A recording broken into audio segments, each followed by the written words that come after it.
Well, good afternoon, everybody. Welcome back to Apex Racing TV. Alex Simpson, Sam Fitzpatrick for another round of the PenPower European V8 Supercar Series. We have a little bit of a difference this week, and well, we're still on the iRacing service, but we're using one of the tech tracks. You don't get to see this circuit very often. So rare is it that I had to buy it. And we're at Long Beach. Sam, welcome. There's no point in me bringing the little track guide map up because I haven't got one. Yeah, this is going to be a tad weird. Personally, I've never really done any running around here. I doubt many of the drivers in the grid on the grid have done any running around here, so it should be really interesting. But you know, such a unique circuit, pretty much the only street circuit on iRacing, so we'll certainly bring up some different challenges. Of course, those that don't know, obviously iRacing scanned this circuit absolutely years ago now. Was it? Oh, yeah, quite a while ago. Yeah. And they never really got to a point where they could do all the background and keep the frame rates a reasonable level. And you know what iRacing are like; their attention to detail is everything. So they really will want all the buildings to look right and everything else like that, and they just couldn't keep it. Yeah, keep the frame rates down on sort of the lower end spec PCs. But so they released it as a tech track almost 2 years ago now. It's kind of stayed in this sort of point cloud format. So if anybody's watching this back going, "This is iRacing, this looks awful," well, this is why. It's just a one-off track that, you know, they did a load of work on it, getting all the track surface and everything else right. People kept asking for it, so they said, "Look, we can do it like this." So that's why it looks a bit funny with all of the dots everywhere, that trying to make up the roller coasters and the palm trees and all that sort of stuff. But yeah, for the drivers, the racing surface is absolutely smack on, as he needs to be. Every bump, nook and cranny has been laser scanned.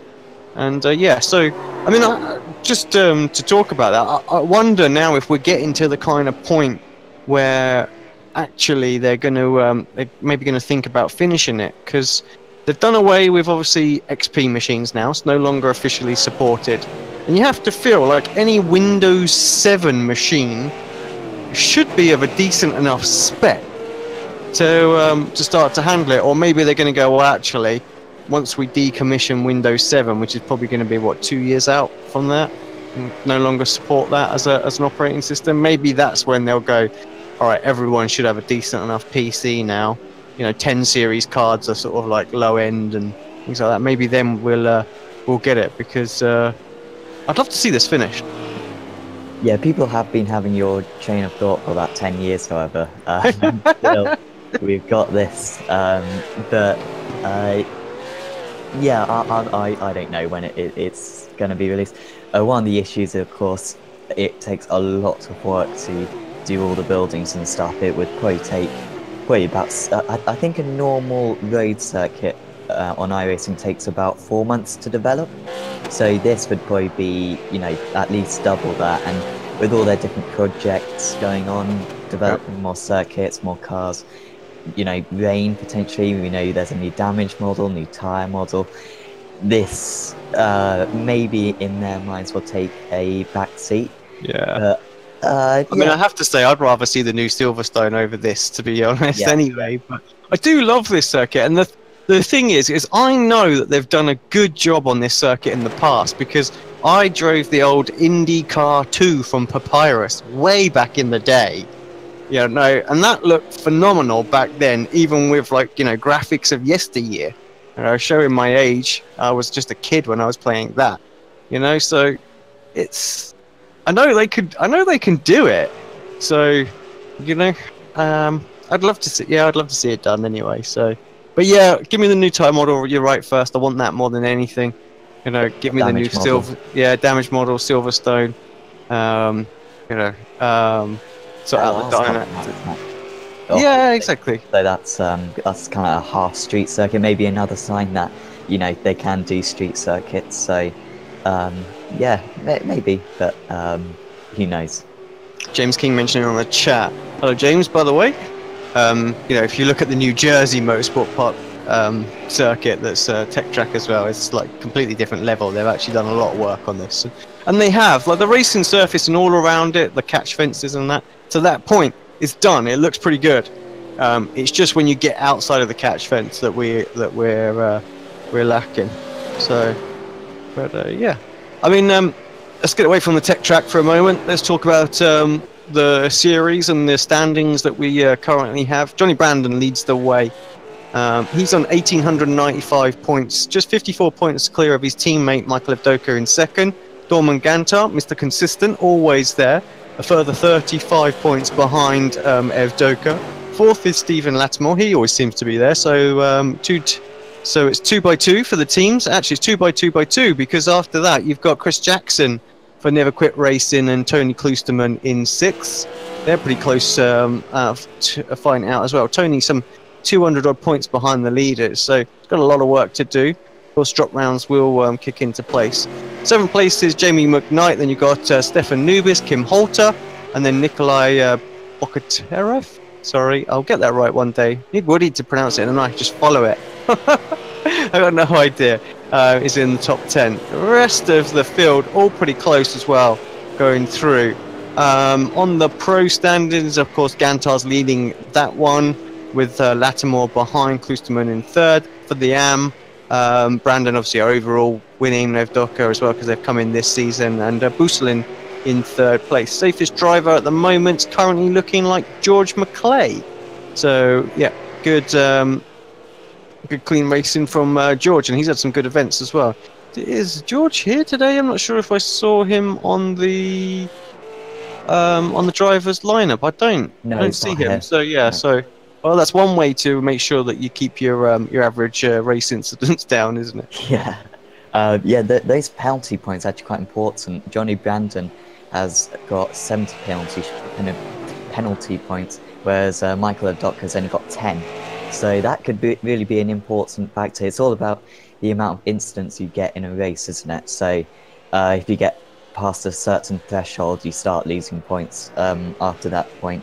And yeah, Johnny Brandon's not lost too many points due to it, but it could well decide the championship. And it's so close up there between that, you know, there's still kind of 5 or 6 drivers who you can't rule out. So those points are going to be very important come the end of the season. Yeah, absolutely. Just up in the blimp at the moment, watching Brandon come out of the pit lane, and you get a much better idea of what's going on, how they've done it at iRacing. When you come up in the blimp, you can't really see too much of the point cloud going on. You can just see the racing surface. So the bits that they've done, it's quite it's quite interesting. I do love the circuit. Obviously, I did a fair bit of running here for the Formula E thing that was on towards the end of 2016. So I've got a rough idea on how the circuit goes, of course.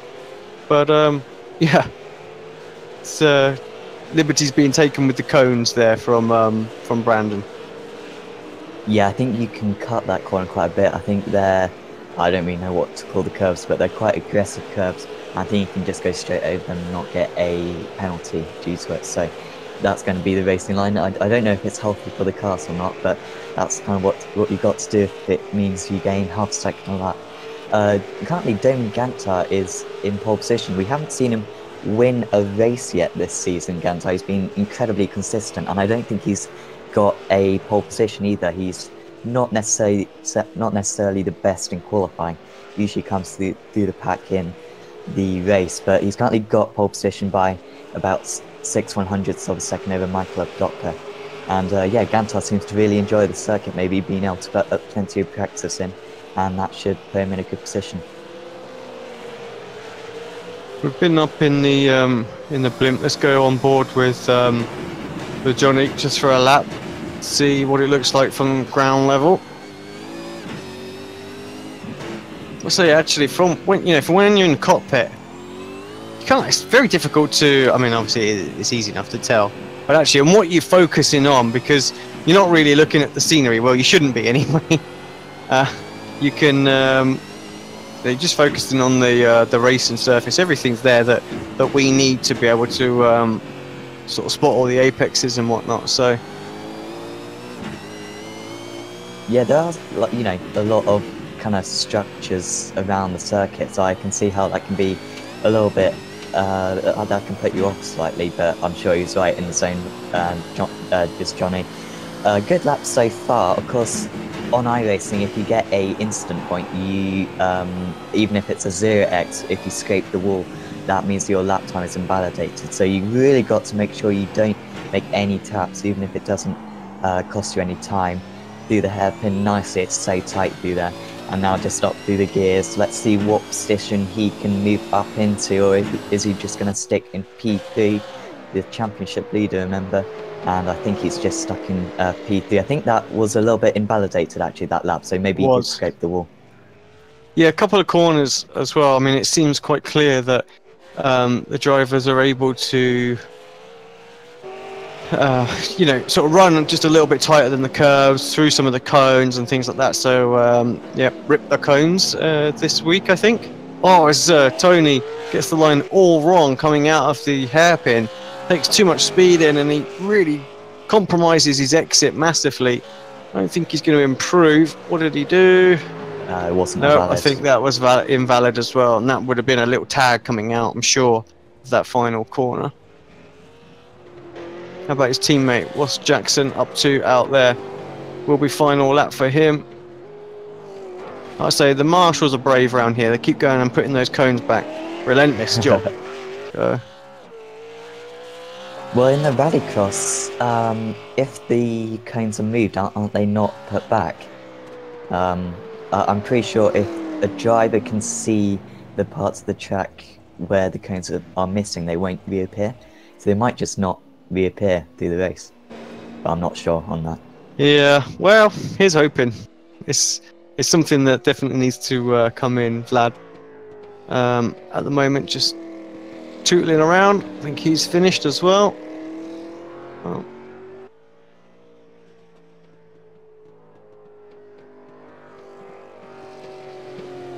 Yep, get the Indy cars on this circuit. That'd be a nice little race as well, I think. I was a huge fan of the old Papyrus games.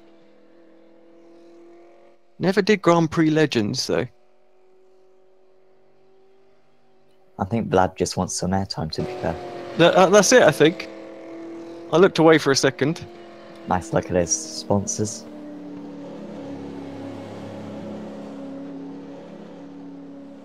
Yeah, it's a shame he's just in the default PenPower car, isn't it? Goodish.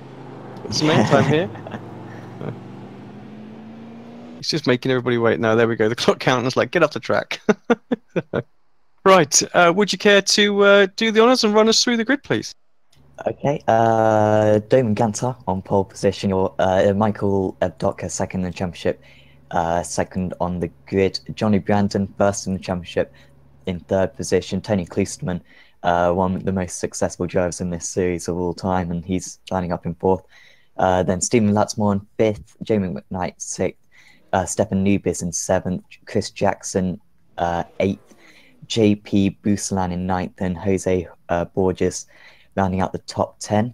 Then it's Vlad Zainchowski, Richard Warmingham, Nikolai Bogotev, Sergei Glazkov, Anthony Woodward in 15th position, Katie Rose Taranta. I think this is her first race, actually. So I haven't seen her this season yet. So no, in 16th position, John Manley 17th, Greg Barson 18th. Then it's Brent O'Brien and Clyde Whiting rounding up the top 20, and that's Ben Gellert, Bill Switzer, Michael Frost, Dave Janssen, and Klaus Winther. Yep, good lineup. 25 cars this one. I always expected to see the numbers down just a little bit. Just waiting for our pole sitter to make his way to the grid. Hopefully the camera will jump to him in due course. There we go. And of course, if you're wondering where the lights are, well, we won't see them on the track, but the drivers will get the heads up anyway.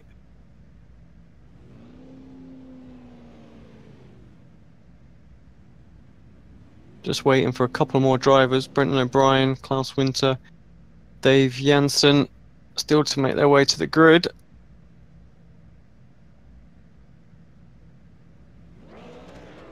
Need to hope for a clean start here, I think, Sam, because any kind of incident's going to ricochet back across the circuit. Lights are ready, revs are building here at Long Beach. We are away for the PenPower Euro V8 Supercar Series. Oh, it's really tight there. Klosterman gets squeezed out by the two teammates. Gantar gets a good start, but he's going to come under a little bit of pressure. He's got the inside for the first turn. And actually, Klosterman had to get right out of it. And I think that's let Lattimore through. There's a bit of checking up and a bit of barging going on in that first corner. But, someone around. Oh, everybody's... Oh, that was Stephen Lattimore. Oh, no, we have got a pile up. Stephen Lattimore round. And he's just held up a few cars. As Lattimore tried to get corrected during while drivers are still coming through. Oh, he hit the wall. Oh, he's out of the race. Oh no! Oh, he's taken out another couple. Oh dear! When it all goes wrong, it all goes wrong. Oh, Stephen. Sorry, mate. Didn't mean to catch that. You're right. His car is absolutely hammered, doesn't he? Bang! Yeah. And then just does it some more. Oh dear! Right to the lead. What's going on at the very front?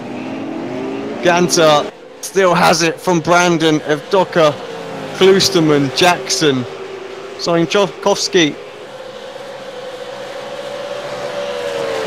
And then it's McKnight, Nubis, Woodward, and then Booslin's going to come through 10. Brandon side. Yeah, good run.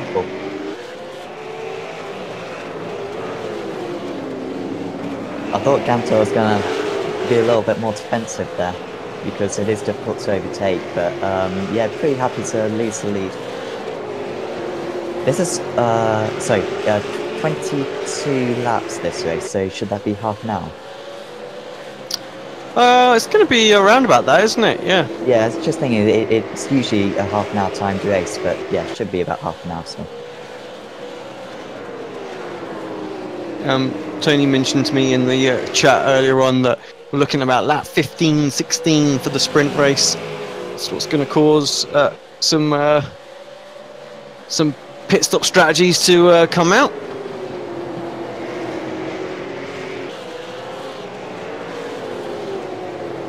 Yeah, Brenton not happy on the chat, of course. It's just unfortunate. I think we called it really. That if there was any kind of incident in the first few corners, that it was going to be a nightmare. It was going to be a major one because there's just nowhere for anyone to go on this circuit. That's the nature of a street circuit. Drivers just need to give each other a little bit more room. When you haven't got the bills to pay or the wounds to bear, you kind of you don't play it too safe, do you? No.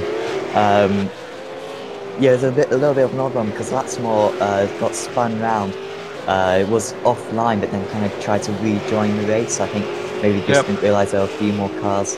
Tried to get back going again. That's when the big incident happened. So yeah, quite annoying because of course Lattimore was going to be right up the front. His qualifying pace was very good, but yeah, disappointing not to see him and a few others not properly taking part in this event.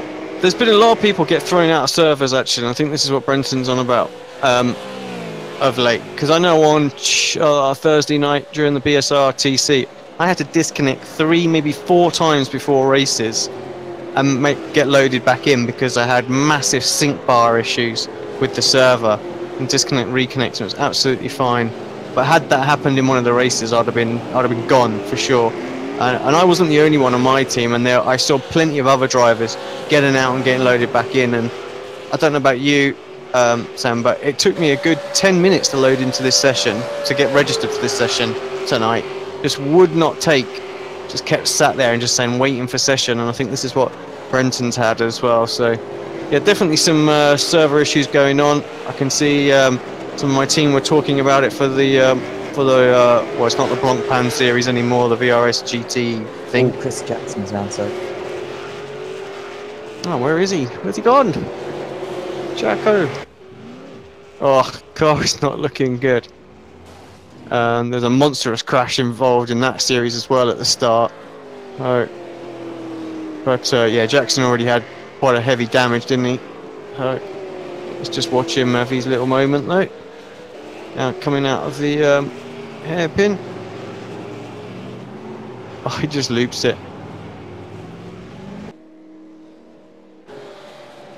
Yeah, you're right. Yeah, about definitely some issues going on with the server stability at the moment. I think ever since the latest build, really, isn't it? And like Sebring was just the endurance race was just a nightmare, you know. Just I think we've given up on the big events now because there's just server stability is just not quite there. And I don't mind saying this because we're not on iRacing Live or anything like that. This is our own channel. It's something that, you know, the whole community would like to see them certainly improve on. Oh, it's close.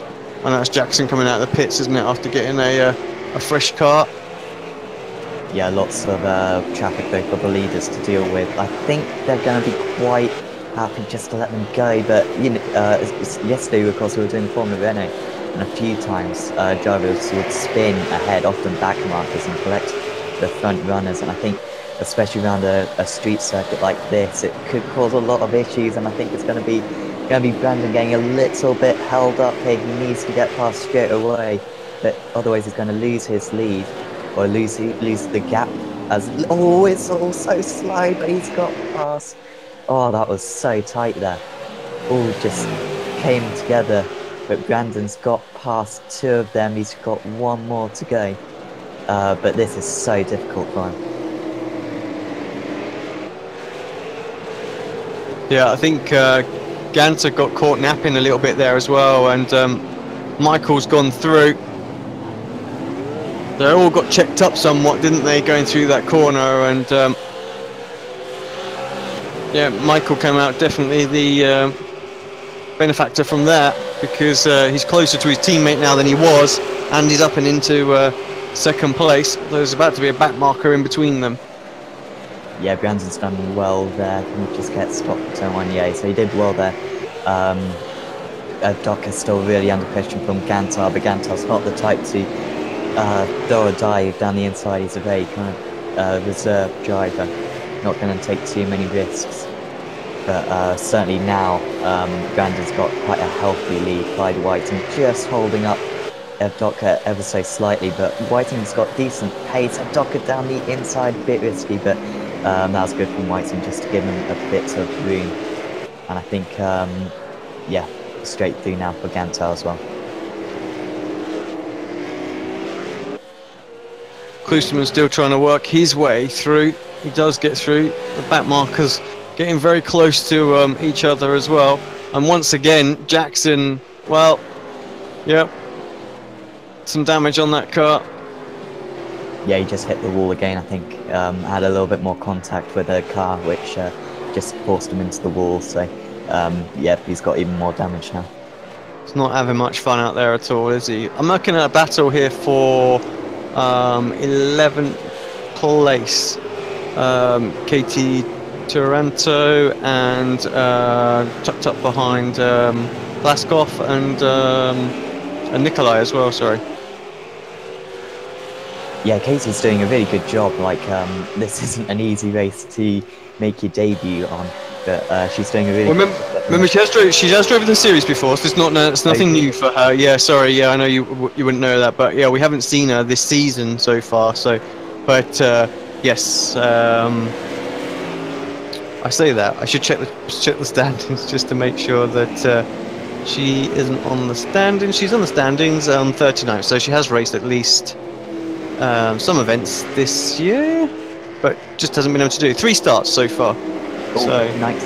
Oh, that was very close. But so Jane McKnight all of a sudden just got very close to that design Trotsky and nearly made the move, but couldn't quite make it.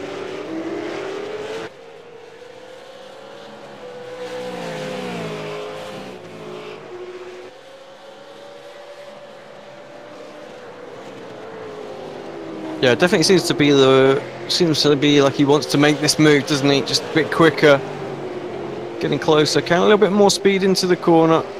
This is where you need to get the line right. It's carrying a bit of damage as well, so it might be affecting straight line speed. Oh, so easy to get the wheel spin coming off of that hairpin. I think that's what McKnight struggled with there. You saw the car just kick out a little bit.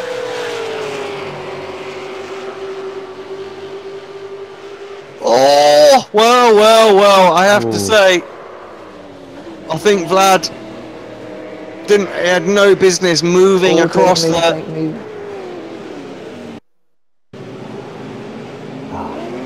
Gonna watch that pack. What's your opinion on that one, Sam? I feel like Jamie was far enough alongside there and needed to be given some room. Can't just keep moving over and over and over and expect the driver behind to, well, not even behind, alongside to just give the space up. I don't think McKnight was too impressed by it actually, and kind of just give him a little shove. Yeah, especially considering that there was the pit exit line right there as well. You should really leave a car's gap between that line as well, but he was just squeezing him there, and yeah, I think that's a racing incident. I don't think any penalties should be dished out, but I don't think Vlad can feel too sorry for himself after that. What that has done, that's allowed Stefan Nubis and Richard Warmingham to, well, Nubis certainly, to close back up onto the tail of McKnight. I'm seeing a little change around. Klosterman, is he into the pits? Yes, he is. So an early pit stop for Tony. Yeah, had a little bit of damage, did Tony, so the faster pair, and should be back out of the way. But is he going to be in a bit of traffic, I wonder? Could be around kind of the drivers, around about 15th position, I think, which could hamper his progress a bit, especially around here. Yeah, I think you might be right. It's got a few seconds buffer anyway, that's for sure, so maybe they'll all jump in by the time he gets there. It might work out quite nicely.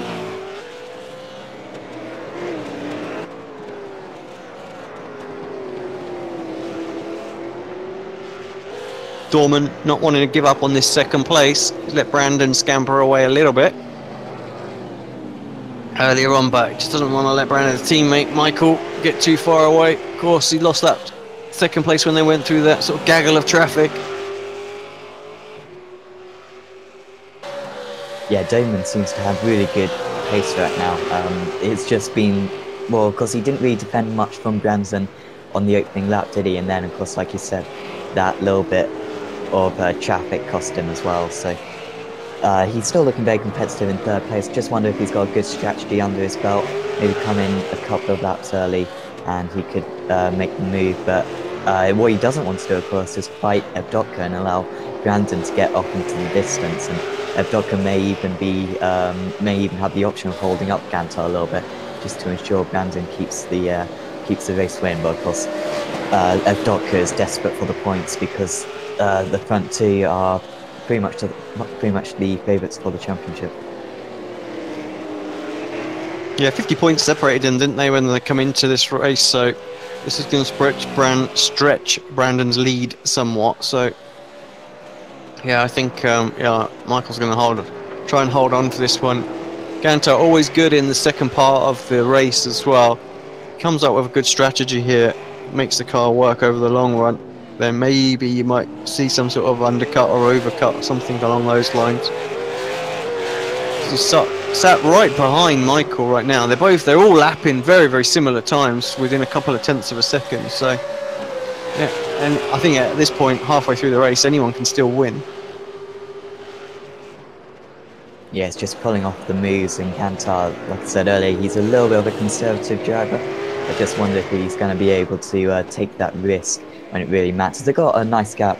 They got 18 seconds to Jamie McKnight in fourth, and of course Tony's going to be in that equation as well by the end. But in terms of getting a top four, it should be quite simple for these three, as long as they don't have a big incident. I can only imagine there's no 1Xs around here, because obviously it is a street circuit, and that's why they're constantly going over the sleeping policemen and the cones, that area of the track, every lap. And it would make sense, to be fair, because why should you have an off track or something here? You know, the wall is the racetrack, you know? You get as Yeah, close yeah. as that as you want. Hit it, you damage your car. That's your penalty. So, Yeah, I certainly know that that's a rule in many formulas. And yeah, it's certainly American formulas. You can usually go over the white lines a bit like Watkins Glen. Of course, you can go miles off the track in turn one. So I doubt they're going to enforce it around here. There's no need to. There's nowhere where you can really gain any time apart from that one corner there.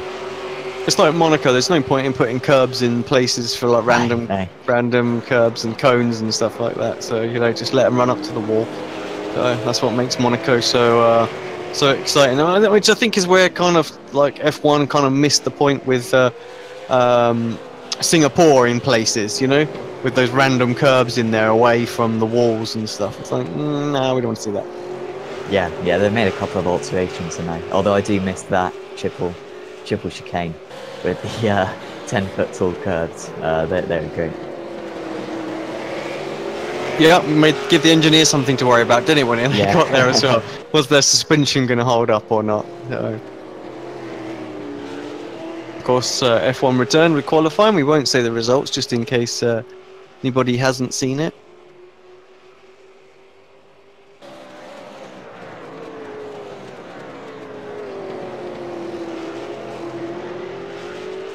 I think I'd rather be there right now. Sorry, go on. Yeah, sorry. Klisterman's just making his way up through the field. I think he got past Bill Switzer a few laps ago, and I think he's now coming up to Craig Barson.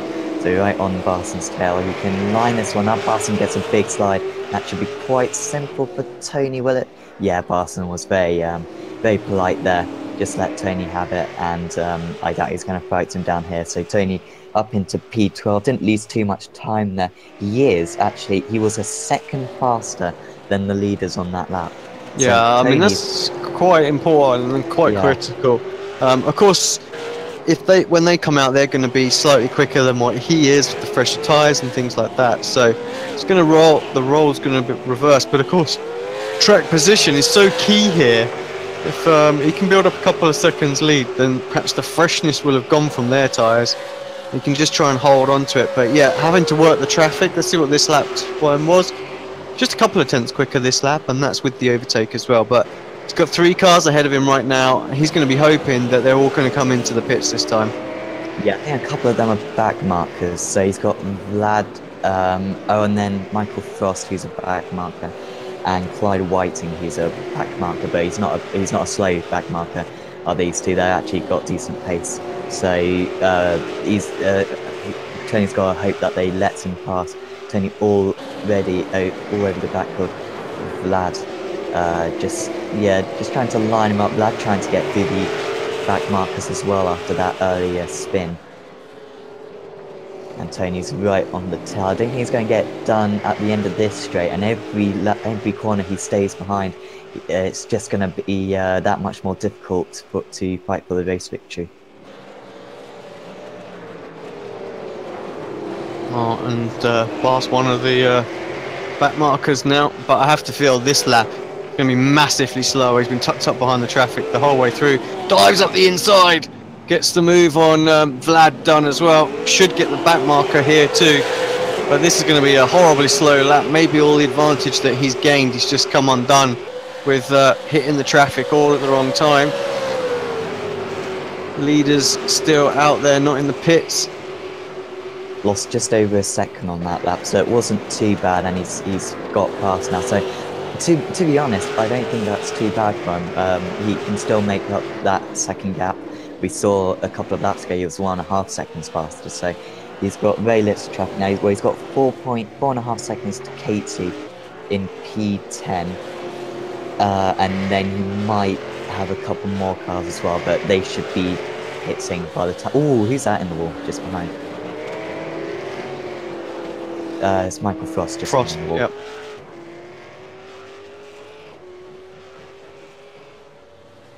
Yep, so to do a turn in the road using forward and reverse gears. You fail your test if you hit the curb or the wall, and I think that was a fail. Sorry, Michael. Well, you get a quick repair. I don't think he pitted yet, so yeah, should be okay for Michael. Hopefully he'll be back out there quite soon. It's just the toe, isn't it, that he's going to have to deal with, fortunately. Yeah.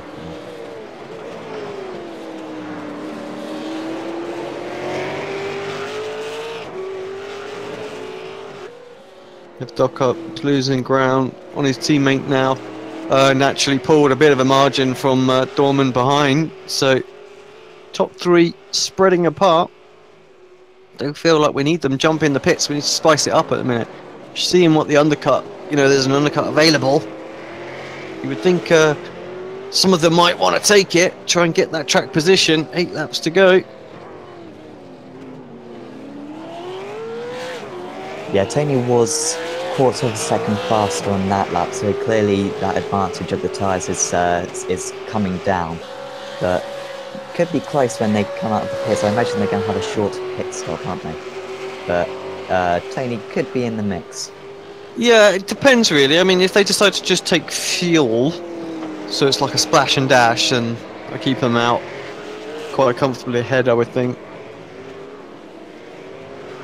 But I imagine that Tony would have put the same amount of fuel in that he needs, because I would have thought he'd have filled up a little bit at the start so he can decide what strategy he wants to take. It's never worth under-fueling at the start so that you're compromised with having to take extra time in the pits just to wait for the fuel to be pumped in.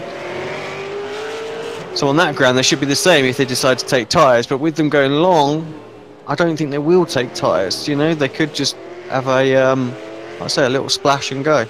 Well, I don't think Tony take tyres, to be honest, and yet he's gone so fast. So surely he's got more fuel than everyone else. So yeah, 9.6 seconds. Surely that's very short for tyres, is it not?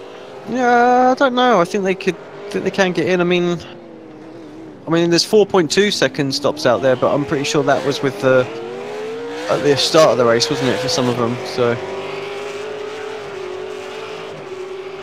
Tony just. Of course, they don't need to necessarily pit, do they? As well. Yeah, yeah. If you can eke it out, if you can eke the fuel out, then you do it, don't you? So. Yeah.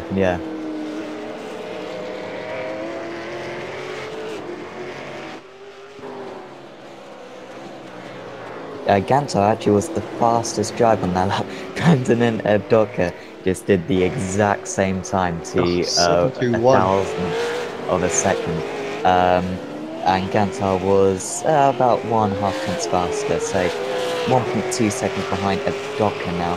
He's trying his absolute hardest, is Gantar. He desperately wants his first win of the season, but whichever way he's going to get a podium, but he can't afford to lose many more points to the top two. I think Lime Rock, I don't think he was around for Lime Rock, was he? So he lost a lot of points there, lost the championship lead, and now it's going to be a difficult to bring it back in the championship. But with his consistency, you can pretty much rely on him getting a top 5 in every single race.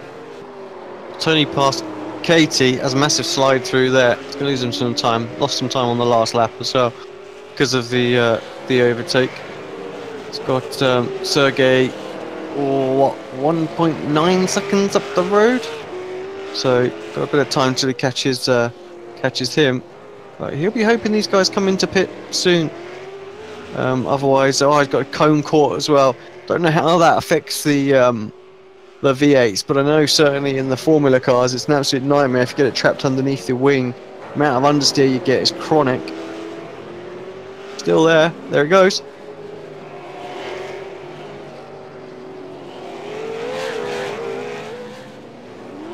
Should be on the back of Glasgow in probably midway through the next lap. Actually, it's a lot faster. Once again, Gantar a little bit faster, a couple of tenths faster than the race leader. So he's bringing it back. He's within a second now of Docker, but it's just so difficult to overtake around here. And yeah, Damon's got to be really brave on the brakes, I think, to make anything happen.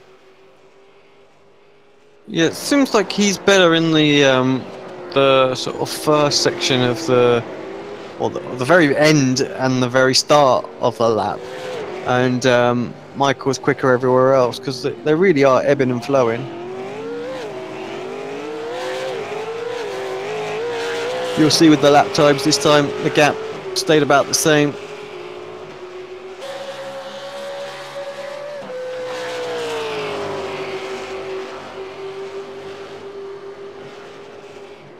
They come across the start-finish line. Yeah, so 7 and a 0.8 for Dorman, but a 23.1 for Brandon. So everybody's closing in on the leader at the minute. It's Johnny that's struggling a little bit out there.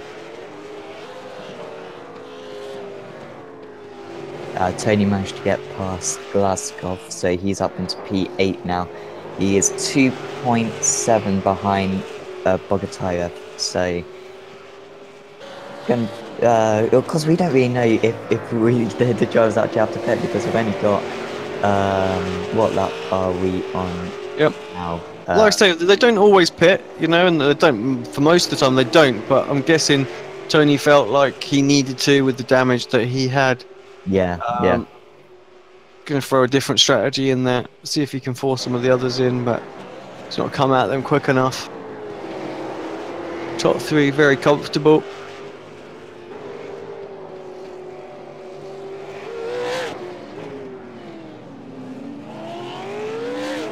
Yeah, I can only imagine the damage. So, like I said, they don't come in normally. So, I think they're going to run it all the way out.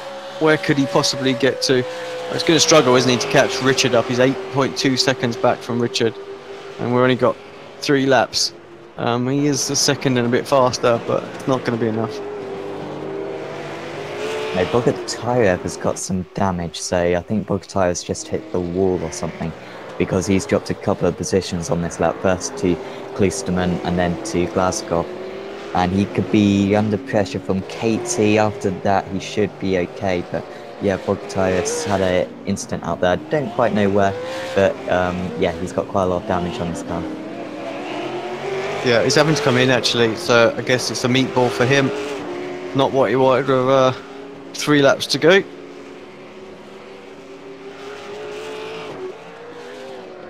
Stefan getting close to McKnight once again. Ever since McKnight had the issue with Vlad, he's not been able to shake Stefan.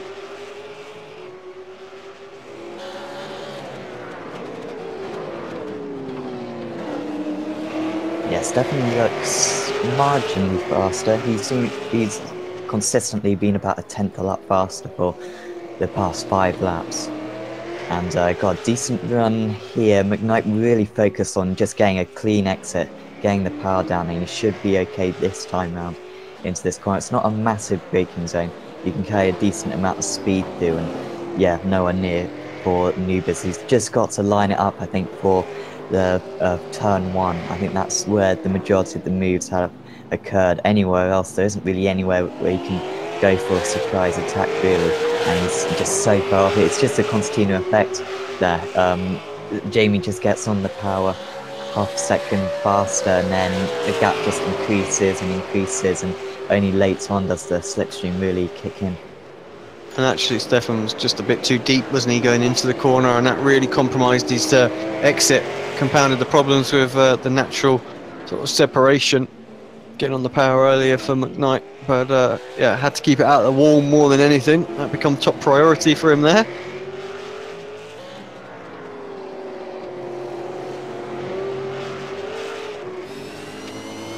Go on board with Stefan. Ganter as well within 8 tenths once again for Michael for second. Oh, very deep again.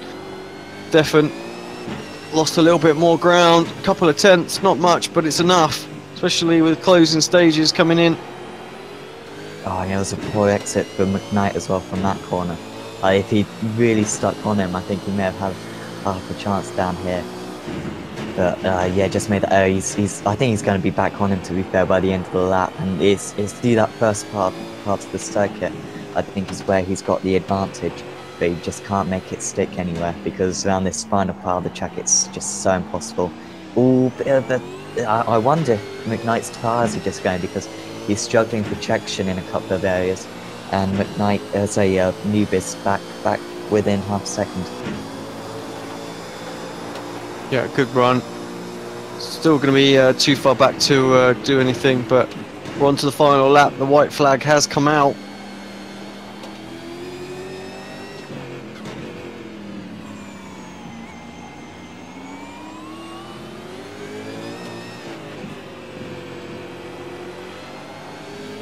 Still just can't get close enough. He's trying ever so hard.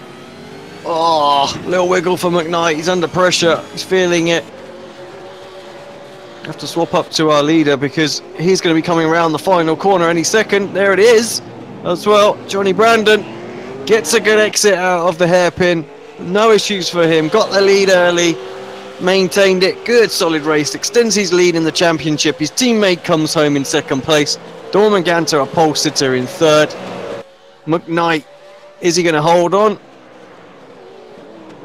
Still got a little ways to go. It's quite a margin the leaders have got, you know, Yeah. 30 seconds. Really, McKnight didn't seem, you know, that slow. Just goes to show how challenging this circuit is if you're not absolutely 100% with it. But a good exit coming out of the hairpin. He'll get fourth with Stefan Lewis in fifth, and then we're going to have Warmingham closely followed by, well, that's a back marker there, but then Klusterman in seventh. Laskov going to come across in eighth. There he is. Katie, nice to see her back. Gets a solid top 10 in her return. And then Craig Barson finishes off the top 10. Got just a couple more drivers before we get through to the people who are lapped. Got Vlad and Bill Switzer. Yeah, plenty of retirements. Only 12 cars, I think. Yeah, well, 12 cars finished on the lead lap, and then there were about another kind of 3 or 4 who were still racing by the end. But quite high attrition. Just shows how difficult this event is. I think there are very few cars with a completely clean car by the end. So good effort in the end from those top 3. Again, like you said, just so dominant from those top 3 or so. Really impressive from those guys. Right, let's take you through the final standings then. Johnny Brandon wins the race by just under 1 second from his teammate, Michael Evdoka, Dorman Gantar, Jamie McKnight in fourth. Stefan Lewis is fifth, Richard Warmington, and then we've got Tony Klusterman, who had that pit stop for whatever reason there. Sergei Glaskov, Katie Rose Taranto, missed 10th, sorry, as it flipped over. Vlad is in 11th, Bill Switzer, Nikolai Bokatev, Jorge Borges, then John Manley, Stephen Lattimore, Anthony Woodward in 7th, Jean-Philippe Bousselin, 6 laps down, so we're into the retirements. Clyde Whiting is there. Chris Jackson, it was 19th, sorry, Clyde. 21st for Chris Jackson. And then we've got those that really didn't start, really, at the very back, so with the issues with the connection. So, yeah, I don't control when the overlay flips to the next screen, so I have to pound through them quickly, otherwise I won't know. Right, Sam, good race. I enjoyed that. Actually, the layout works quite well. I want to see the front 3 go at it a little bit more for the next race. See a bit more overtaking, some hard driving in there, some hard defending. Of course, we're going to have a reverse, so I better get the wheels sorted, and then we will get ourselves for a little break. I'm dying for a cup of coffee. I have to say, I'm wilting terribly. Let's spin the wheel.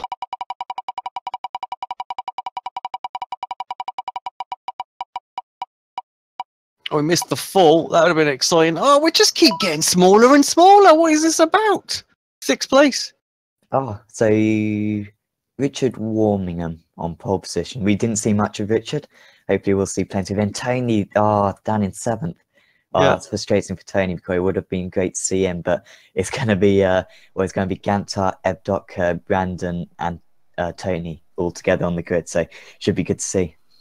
Yep, looking forward to this one. Right, guys, we'll be back in a short sec when the second server comes up. Stick with us here on Apex Racing TV. So we've got a 40-minute feature race with a 6-car reverse grid coming up.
Once again, photo finish here at the Indianapolis Motor Speedway.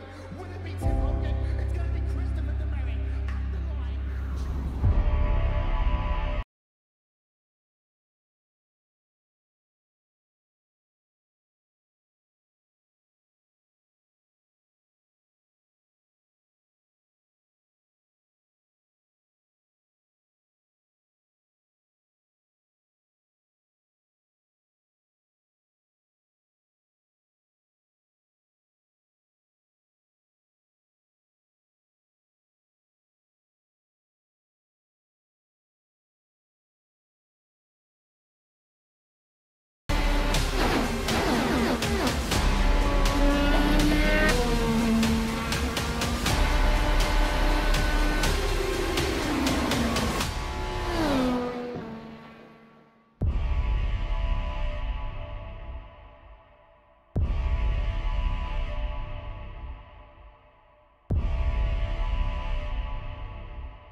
here at the Indianapolis Motor Speedway.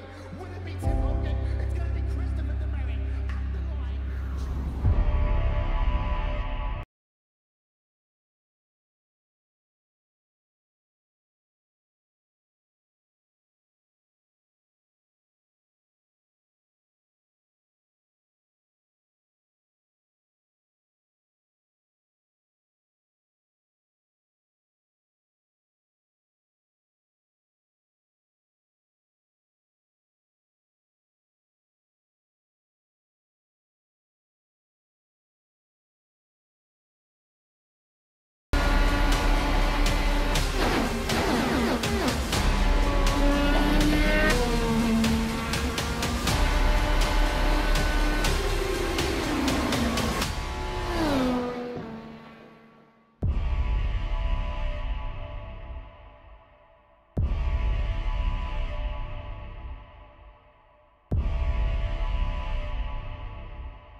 once again, photo finish here at the Indianapolis Motor Speedway. Will it be Tim Hogan? It's going to be Christopher DeMary at the line.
Welcome back to Apex Racing TV. Alex Simpson, Sam Fitzpatrick for the feature race here of the PenPower Euro V8 Supercar Series. We're at Long Beach, if you didn't know. We had a rather good sprint race just a moment ago, and we got the tiniest reverse grid I think we've seen, Sam. Yeah, just the top 6 reverse, which means that Richard Warmingham will be in pole position, Stefan Nubis in 2nd, Jamie McKnight in 3rd, Domin Gantar in 4th, Michael Abdotka in 5th, Johnny Brandon 6th, Tony Klusman 7th, and Sergei Glaskov in 8th. Got a couple more cars just to arrive on the grid, but we should be ready to go in a few seconds, I think.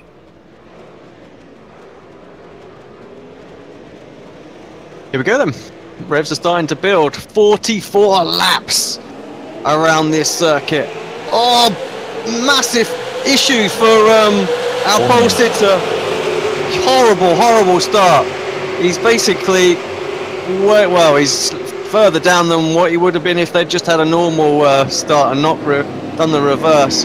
Oh, who's that into the tyre wall? Someone got the first corner completely wrong. This is where we saw all the hassles the last race. Oh, and it's gone again. Not quite as bad, but there's definitely a few fenders being bent out there right now. Busalan is the car that was around. Nubis had his issue. Vlad is facing the wrong way as well. All the traffic coming into him. He's just had to escape out of there. He couldn't get around. Oh, look at this. This is not... Oh, Katie's going to be into the wall. Another car as well. I don't know who that was coming in there. Oh my God! There's well, and there's posts. There's more things as well afterwards. It's just, I mean, you would have thought, and I'm going to give the drivers some stick here, but you would have thought after the last race, they would have just given 1 lap to settle things down. 1 lap. Yeah. I mean, come on, guys. This is just crazy. I mean, there's 2 groups come steaming in there. You know, it's just... What do you think's going to happen when you go 3 wide into a 90-degree left when there's no room on the exit to run off? It's a wall. You're going to get caught up in a crash. I mean, it's not rocket science. Right, rant over. Back to the racing. Common sense. I just dumbfounded. It was bizarre what happened to Nubis. He just went straight on, I think, at turn 1. He got the lead because the pole sitter it was Warmingham, wasn't it? Got an awful start. And Nubis, I'm just watching it back now, and he just completely outbraked himself and just went straight on so not to hit the wall. And that's so annoying for him, because he could have won this race with the difficulty of overtaking. I'm not sure why Jamie's livery's not showing up, but all of a sudden I've just got an orange car where it had his livery the last race, so apologies for that. I haven't changed anything. The paint pack's in there as before. I can't do anything about that, I'm afraid, Jamie, so I do apologise. I'd say nothing has changed on my end. But yeah, he leads the way. Domin Gantar is now in 2nd place, so that's like a gift, thank you very much. Brandon in 3rd, so the leaders, I mean, they didn't have much of a job anyway, did they? Because there was only 6 reverse. Klusterman is 4th, and then you've got Evdoka and then Warmingham, so Woodward's around in a... not really sure what corner could they call that. I can't think of what it's called. It's called something. Oh, spin recovery, didn't leave any room. It's kind of the roundabout section, but I don't think they call it that. Yeah, did you catch the Evdotka incident? I did not. I was too busy looking at the other crash. So, Michael, where's he gone?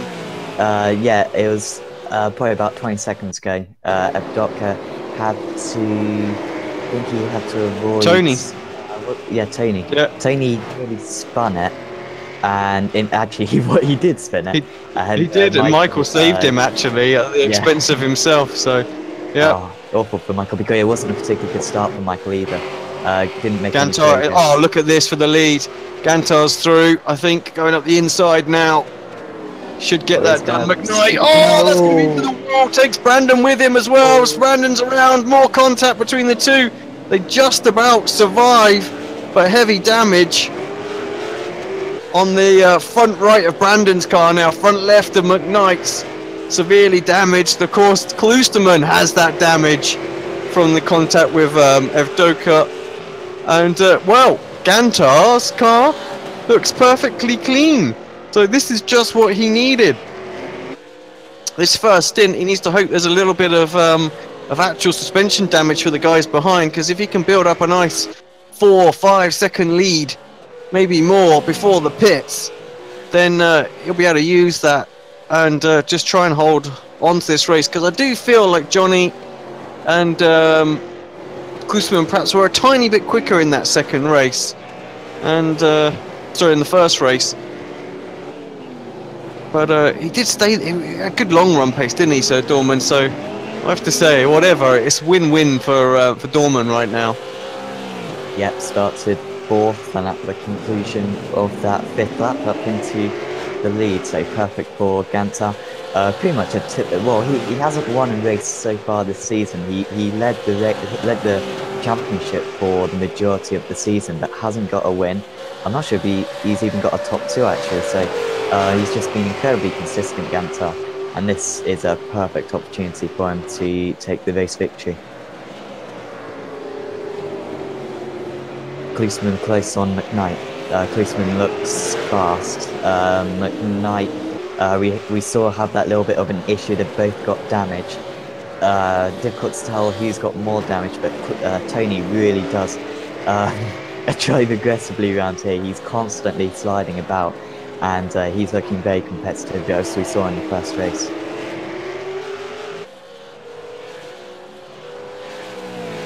Yeah, Warmingham in 5th place. Obviously a bit, we just saw him at the back of this shot, also in a good position. Well, Evdoka might go for a move here, so Evdoka going to go for a move on Glasgow. Glasgow, yeah. Yeah, up down. Inside. No, it doesn't in the end.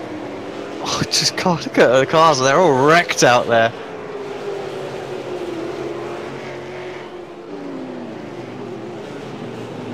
Don't need a rear spoiler around here anyway, after all. That's what Glasgow's hoping for.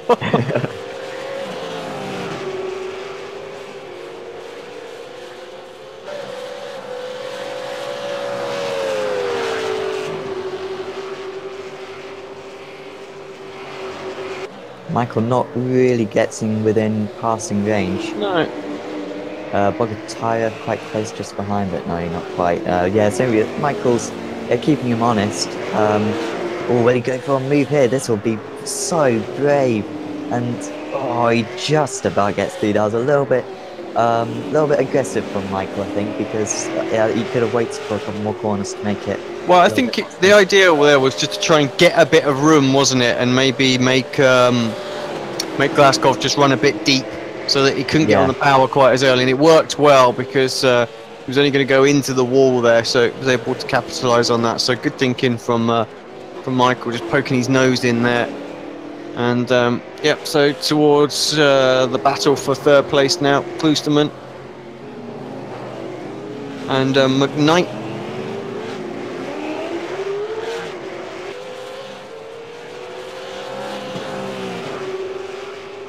He just seems to be happy to spin off his tyres on the XLR one. Everyone else being quite cautious, just trying to limit it. Tony's just all out, just straight on the throttle as soon as possible. And yeah, certainly giving him a little pace. I just wonder if that's overheating his rear tyres a little bit, and maybe just affecting his rear grip, because he is sliding all over the place. And but he's ever so close to Jamie. Oh, Jamie's a little bit wide. Tony might have to run again, spinning up the wheels. It's going to be a brave move if he goes for it. But he's just lining it up, I think, for the back straight. Yeah, he needs to by the time Tony was the one who told me that they can pit in quite early and make it all the way to the end. So I feel like maybe this is what he's thinking with spinning up the tyres. Just be really aggressive now. Try and get that track position. Get into P3. See if he can at least close the gap down to Brandon and Gantar, and then maybe use the undercut that we've seen will be quite effective based on the sprint race. Could be upwards of a second a lap. So Klusman could be quicker. So maybe that could be a ploy or a strategy for him. I'm sure the others will be very aware of what could go on though. Will react if they need to.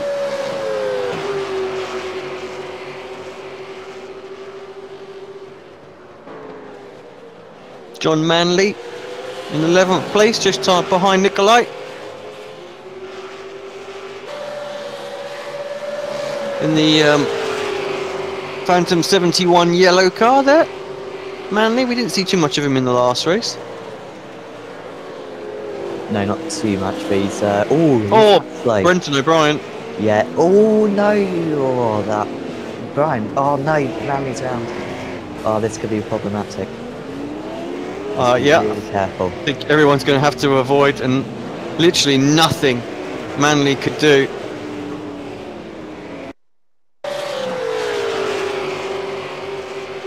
Just going to have a little look at that back. See exactly what happened to Brenton.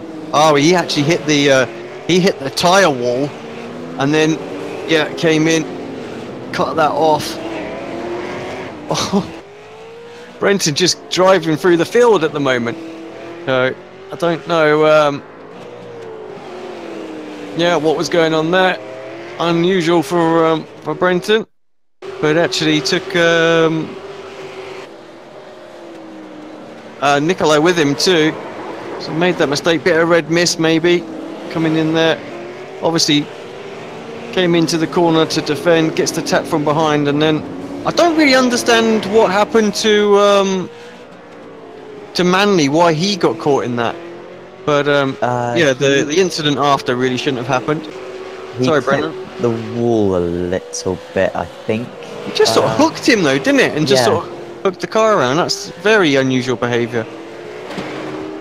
Oh, is Klusman going for the move? Not quite. Sorry, just sort of on the relative. Klusman got within a tenth and very nearly got the move done on McKnight, but wasn't really an obvious overtaking spot. And oh wow, how did he not crash there? Klusman is pushing so hard. You can see probably getting a little bit irate, getting stuck behind. He's now some 6 seconds off the lead, and we know he's so quick as Tony, but he just can't make the move.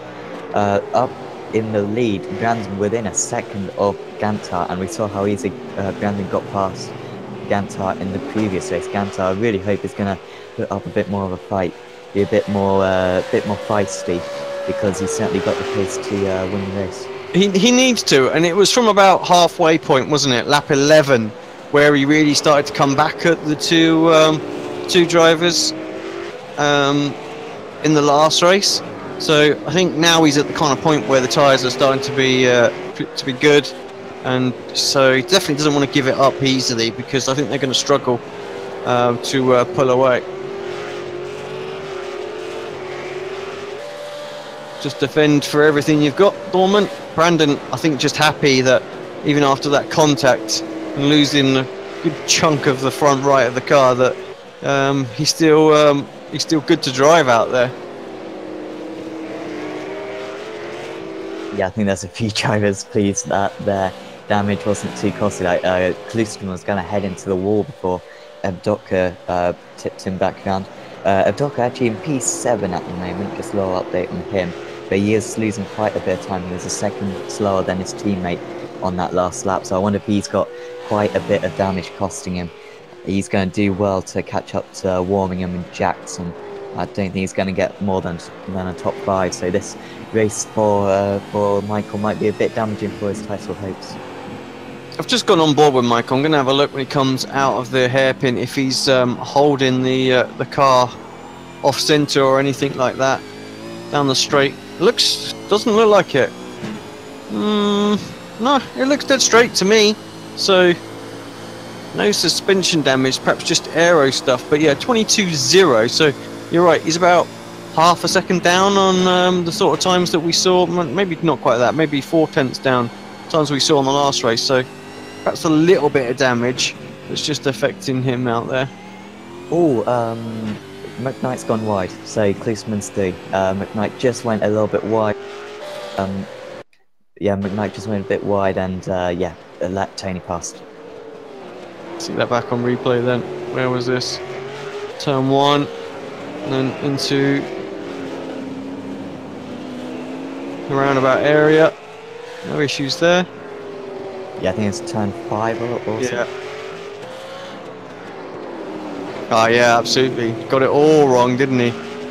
And then it just it's so different because anywhere else, and you kind of like, oh, I've gone wide. I'll just run off, you know, into the runoff area. It'll be okay, kind of thing. You'll lose a little bit of time, but it becomes so important here not to hit the tyre wall. So yeah, McKnight literally just having to slam on the anchors and give up all hope of holding on to that position.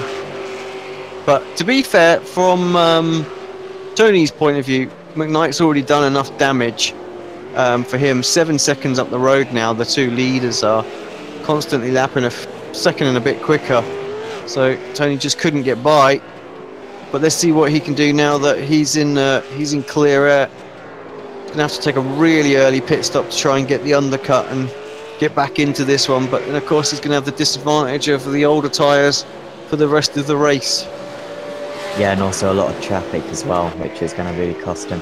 I think if it was just a simple case of take the tyres and get track position, he'd take it because he'll fancy his chances with his defending. But with that extra traffic to deal with, it's going to be difficult for him. I think he's maintaining the gap to the front two. Gantar just managed to pull out a little bit in the past few laps. He's pulled the gap up to about 1.5 seconds. It had gone below a second, so good response from Gantar. Gantar's still in range. He'll be looking for the undercut, of course, but for now, Gantar looking very secure up in the lead. Yeah, that's what I said. After lap 11 the last race, that's where he looks stronger than the rest, just holding on to the tyres. That can be quite a critical factor, I think, with the format of this series, with the sprint followed by the feature. And this is where we see Gantar really, really strong is in the longer races. And yeah, well, we'll just keep an eye. Brandon has short run pace in that car for sure. We've seen him make moves and pull away at the start of the sprint race. So if he decides to go for a stop fairly early as well, you have to feel he's definitely in range to get the undercut done. And I couldn't see, well, basically Evdoka was able to hold off Gantar, wasn't he, in that second stint of the first race, no problem. So Dorman will need to cover that off if that does happen. We're looking at about lap 15, 16. And Jackson going for the move on McKnight down the inside. McKnight just lets him have it. McKnight's struggling a little bit out there now. Actually, no, Jackson's just got great pace, to be fair. 21.8, that's only a quarter of a second off the leaders, despite having quite a bit of visible damage. Yeah. Car's going faster with all the damage. The crazy thing is, that's not unheard of. I've been in an oval race where I've got damage, and I've been 0.2 of a second faster than when the car's not damaged. It just turned like an absolute gem. And I was just like, yep, see ya, bye. So until I pitted, and then they tried to do their repairs, and then they broke it again and put it back to normal. I was like, oh, crap. Might be the same situation, might not. But yeah, I like to tell some stories. Well, certainly if you can hit the wheels a little bit and add a bit of camber, that can increase the grip. Well, that's kind of what I guess must have happened, like, you know, a bit of extra toe there and things like that. So it worked a treat, but obviously it's a bit more, it's a bit trickier on the road circuits because we have to steer both ways. So yeah. It was very good at turning left, obviously, which is what I wanted on the ovals. Abdocca managed to get past Warmingham, by the way, a couple of laps ago. Warmingham pretty much just lifted off. They are teammates. So just let Abdocca pass. And Abdocca is going to be up to McKnight soon, who's struggling a little bit out there. Up in the lead, Brandon now only 7 tenths behind Gantar. So the pressure's back on that last lap. He was nearly 4 tenths faster. So yeah, Brandon's certainly in range now. And Gantar, like I said earlier, hopefully he is going to put up a proper fight because these two pulling away from Klusman actually. Surprisingly, Klusman Comfortably. a little bit, isn't he? In the 22s, and that may be the damage. But even early on in the last race, he wasn't able to keep quite with. I know he picked up damage earlier. So yeah, McKnight's. There's a couple of things just to quickly point out. McKnight, he is about to get overtaken by Michael. Really, really struggling. So I don't know if he's hit the wall again somewhere, and that's what's caused some extra damage. But yeah, he just has no pace out there whatsoever. And the last few laps, his laps haven't counted. So maybe he has a meatball out there right now, and he's just trying to eke the car to the minimum distance that he needs to get to so he can fuel, which I believe is lap 15 or 16. So you're allowed, what, 3 laps? 4 laps? I think 3 laps, and then you have to come in on the next one. So this may be what McKnight is doing, but he's really struggling. But also Gantar as well. You said the gap is a bit closer, and it is visually, you can see that. But he had an almighty twitch coming onto the main straight the previous lap, and that's what really let Brandon get back on his tail again. So, but another good lap actually from Brandon, a 10th of a second quicker again. And yeah, he's right on it. So yeah, I would like to think I called that one right. I think that's exactly what's going on with McKnight. It has to be because of the that lap didn't count either. You know, it's not showing his lap time, so it can only happen when you've got like a black flag like that. Because I can't see him, you know, getting off tracks or anything like that. There's his new car. Ta-da! Those engineers work fast. Borges is just going to go for a move on. Who's that? Is that Buslan he's just got past? So I just saw that nearly hits the wall as well. But Borges just got past. That was... Oh yeah, sorry. Yeah, you're right. Was Buslan. Just the overlay took a little while to update. They've got Brenton O'Brien in front of them. Brenton been in the wars a little bit. Of course, it is ridiculous o'clock for him over there.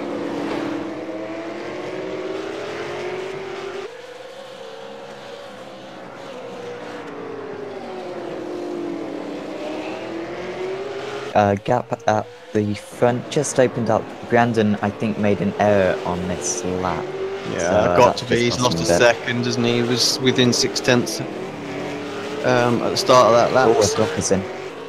So, yeah, I'm not surprised to see him in at this point, because I say lap 16-17. Sorry, lap 15-16 was what we were told could be the earliest possible point. So Michael with his damage, and he is suffering. He was a good 3-4 tenths slower, and you can see when they give him the fast repair and he gets the car back in pristine condition. There was quite a lot on that front right that was damaged.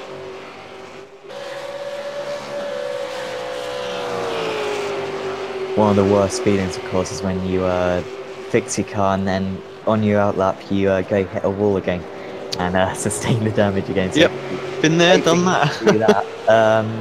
He's going to come out, I think, in a bit of it. No, Latimore's just going to get him, isn't he? So he's just behind Latimore, but apart from that, he's got decent. He hasn't got too much traffic, so that's worked okay for Michael. He's got to put in some good laps to get on par with Tony and Chris, because I think he's going to have a chance at a P3, which would be a superb recovery drive considering his opening few laps. In 19.9 seconds, that seems to be kind of what the guys are doing out there as well. That's fuel and tyres.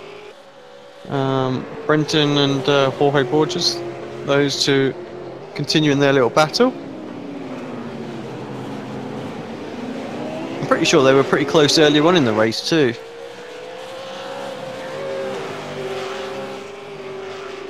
Yeah, I think they were. I think they're very similar pace, very much in that midfield kind of pack. There's a lot of Phantom 71 cars out there, mind you, to Yeah. to get confused with. Oh, Brenton into the wall again. Through turn 1. Bit more damage. That Logitech G car, and again. Struggling a little bit out of there. Of course, some of this could be netcode as well. We often see the Phantom hits at Montreal, don't we? So it could be a very similar issue here.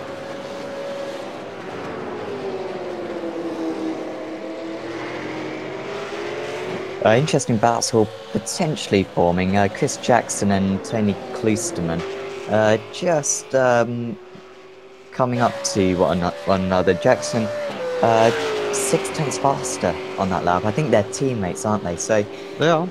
yeah. So gonna be interesting to see how they deal with this. I mean, Jackson lapped the quickest out there, so Yeah. he'll be hoping that they leave the car alone. To be honest, like I say, even though he's got all that damage, he'll still be hoping for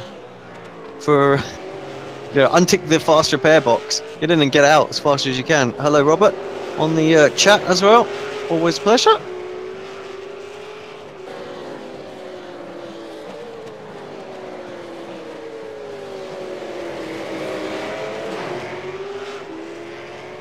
Brandon closed that gap back down again. It's under 1 second. So ebbing and flowing throughout this race. We're not quite to the halfway mark.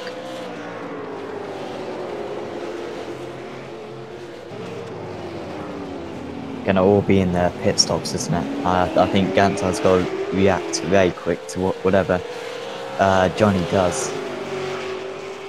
And they've got a little bit of traffic here. They've got Definitely think Dorman needs to be the one that makes the move, you know, says, right, well, I'm coming in now, yeah. you know, rather than reacting, because 1 lap could be enough for Brandon to get the track position. So take anything to chance. There are some gaps out there, and with Warmingham's now in. No, so that's Kloosterman is in. Yeah. His teammate had got past him as well. Oh, really? So, or did he? No, I don't think he did. He only got No, past not when he pitted. Yeah.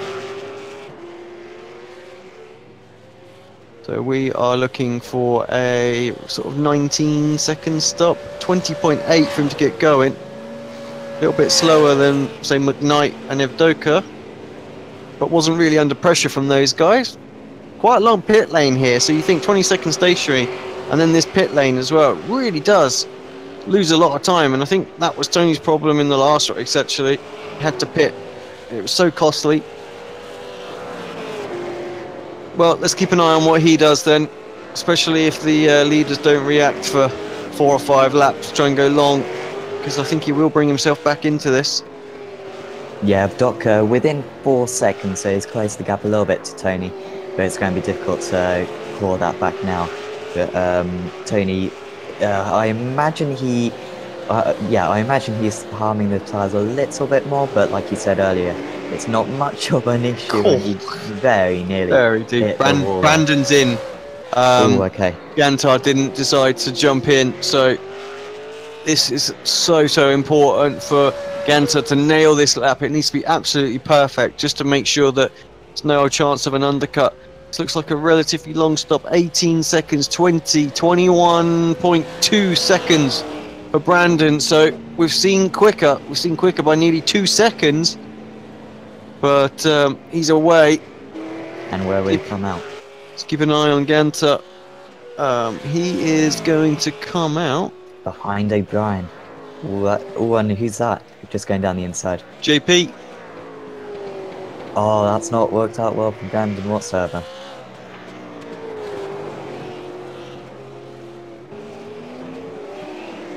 Right, Gorman. What are you going to do? 1 more lap, or are you going to come in? There is a bit of traffic, so he could maybe go for 1 more, but he decides not to do it. Gets the car slowed down into the commitment cone area. Brandon's lost so much time behind JP. Still there as well. Second, yeah.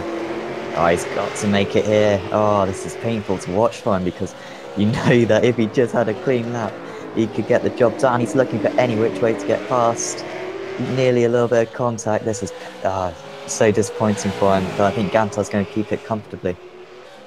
JP absolutely within his right to defend as well, and actually doesn't in the end, gets out of there.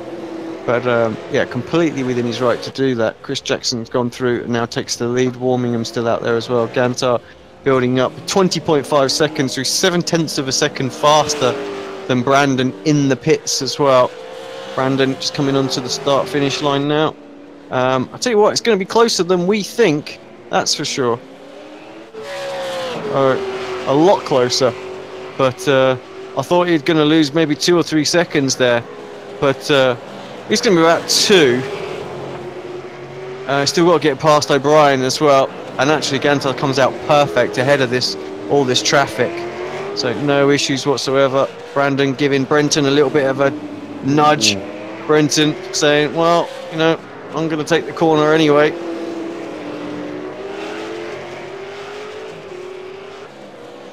So 3 seconds then, that's what the difference is. So definitely a much favoured stop for Dorman. Even though he went that one lap extra, we were expecting him probably to lose a half a second, maybe even more, and lose the lead there. Actually comes out with an advantage. He'll be dead chuffed with that. Yeah, that could be crucial for the race, but Johnny's gonna still hope to yeah, I think he'll be able to catch him at least, because I think he was faster in that first stint. But it's whether or not he can make the overtake, because he couldn't get within half a second in that previous stint. So I don't fancy his chance of getting past. I think Jackson's just come in, so yeah, keep an eye out to see where he is compared to Kliesman and Evdoka. Evdoka about 4 seconds behind Kliesman, so I think it's just going to be a bit behind. But yeah, I think Jackson's and Evdoka could be close. Now, as long as the repair didn't slow down Jackson's car, he's going to be very, very quick on fresh tyres at this point as well. It was a slow stop for Jackson compared to Michael as well. He does come out just behind Evdoka, so he's going to have to fight his way past. And they've got Woodward just ahead, who hasn't pitted yet as well. It's going to hold him up a little bit more. So Jackson just needs to capitalise while his tyres are absolutely fresh. I'm hearing actually as well that Tony's foot injury that he had at the end of last season playing up again as Jackson goes up the inside and just, well, yeah, that can happen. Yeah, I didn't actually see that incident there. I think that Woodward into the I'm not sure it was Woodward actually. Is it a back marker? Because Woodward's behind him now, isn't it? It was Woodward. Oh yeah, no, it was. Sorry, it's Nubis behind him a lap down. Yeah, Woodward's yet to pit, so that damage will be fixed, which is only fair. But yeah, that was not quite sure whose fault that was, but yeah, just he had to get a move on, didn't he, with Jackson? So you can't blame him too much for going for the move. I'm just hearing as well that the reason Jamie livery is not working is because he's meant to be in the Ford and not the Holden, so that's why we've got a livery missing. Thank you for clearing that up.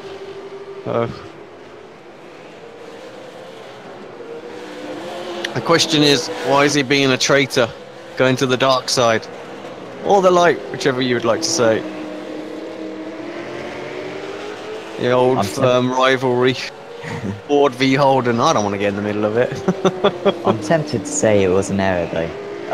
Oh, Brenton just tags the tyre wall, gets himself all out of shape, but manages to avoid major incident. Klosterman passed 9.4 seconds back, so I think it was an Achilles heel, ankle, tendon. There we go. We'll get there eventually. That Tony had issues with last season, and that's obviously reared its ugly head again. Can't be easy, I have to say. I think I heard during Oh, sorry, Jackson going for a move on Michael here. They're side by side. He's going to have to go around the outside of turn 1 if he's going to make this stick. Michael very late on the brakes. Oh, there's no room there. Both drivers have managed to squeeze through. Great driving from both. Not to have a major incident there. And an absolute phenomenal overtake from Jackson at the same time. Yeah, that was absolutely superb from Jackson. Clyde Whiteman just ahead. He needs to make sure he doesn't get involved. Evdoka really feels he needs to get past right now. Otherwise, I think Jackson might be able to pull out a lead because Jackson's had good pace in the second race. And Evdoka, how did he not spin it there? And oh, Jackson nearly spins it as well. All going on between these two. Yeah, that's an important move from Jackson. It was a really good one, really good on the straights, and had the confidence to go offline to make the move. Brandon then also closing that gap down. Last time by was a few tenths of a second. What was it this time? So only a tenth this time by. So the gap is just calming down ever so slowly, but this is definitely where his car is just carries a little bit more speed. That second stint, there seems to be nothing between them. Long run pace of Ganta, always very strong. Needs to hold on, try and keep that 1.5 second buffer if he can. I think that's what he needs. Should be able to make a mistake, just a little one, and get away with it with that kind of a margin.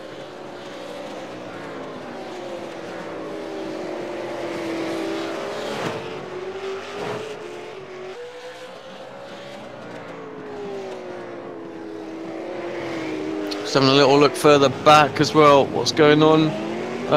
Sergei Glaskov is tucked up behind Brenton O'Brien. Glaskov had a 31-second stop, so I don't know if he had some sort of penalty speeding or something along the line, but it set him way back. And lap time wise, it was only just happened. Seems to be struggling out there somewhat, overshooting the corners as well, so I feel like that battle's going to die down pretty quickly. Oh no, it's not, because Brenton's hit the wall. Went far too deep as well. Brand new set of tyres, brand new car. Exactly what you said. One lap out of the pits and you stuff it into the wall and you end up with the same damage that you had before you went in. Yeah, O'Brien seems to kind of be okay, just missing the apex there. Glaskov looking for the overtake. O'Brien's been involved in so many incidents today. He's had quite a chaotic event. And Glaskov will fancy his chances, but he hasn't really got the run coming out of that corner. Coming down this back straight. But may fancy his chances going into turn 1. I'm not quite sure who's the faster out of these two, because the last couple of laps has been, in fact, O'Brien pitted just a lap ago, so like you said, so it's difficult to see who's faster, but I think Glaskov is desperate to get the move done and so nearly hit the wall there. Did well to avoid it. How many times have we seen that as well tonight? People just holding on to the car, not hitting the walls hard. Anthony Woodward into the pits, late stop for him, 28.9 seconds, another long one. The gap at the front keeps on coming down, 1.3 seconds now. It's going to be gone in no time. I think if it carries on another 0.3 of a second. Yeah, and Klisterman, now that he's got that damage fixed, is very fast again. So he's, he's got similar pace to the top two in the end, but he's 9 seconds back. That damage in the first stint and being held up behind, it was Jamie McKnight, wasn't it? And that's really cost him, so it's going to be difficult to bring that gap down. But, you know, if the top two have an incident, then he might fancy his chances.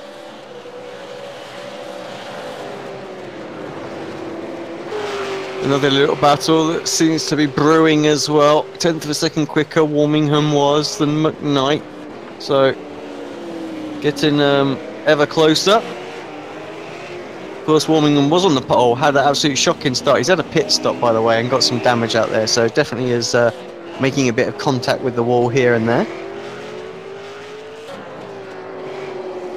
Yeah, it's McKnight who's in the wrong car, isn't it? So I imagine he's not totally It depends on if it was an error or not, but if it was an error, then he's bound to be a little bit uncomfortable out there. And Warmingham just closing that gap slightly. These two, wow, Warmingham's 23 seconds clear of Borges. There's not many gaps out there, but in fact, actually, these two are pretty much just got their own real estate. Really, they're just completely on their own. 18 seconds behind the top 5 and 20 Yeah.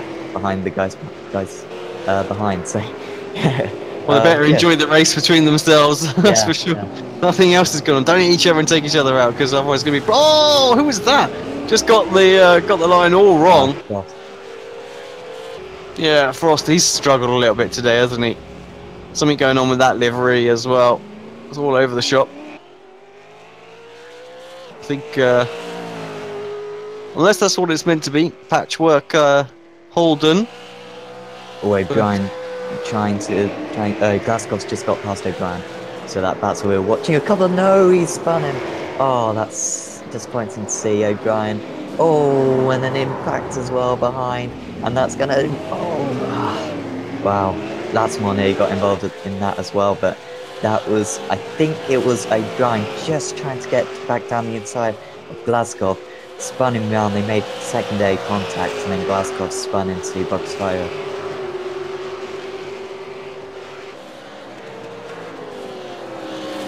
8/10, 7/10. Oh, Glasgow into the wall hard. Very hard as well. That's going to be some serious suspension damage. Oh, this race is starting to get a bit tasty. We've got 14 laps to go. There's half a second between the leaders now.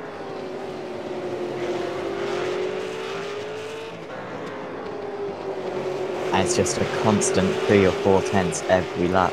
Must be really difficult for Damon because he knows he's slower. He needs to learn from earlier on that he's got the ultra where he's kind of got to try looking at his mirrors, because this is the battle that matters, and for his championship as well. He needs to start making back some points after Brandon had such a good Lime Rock Park meeting.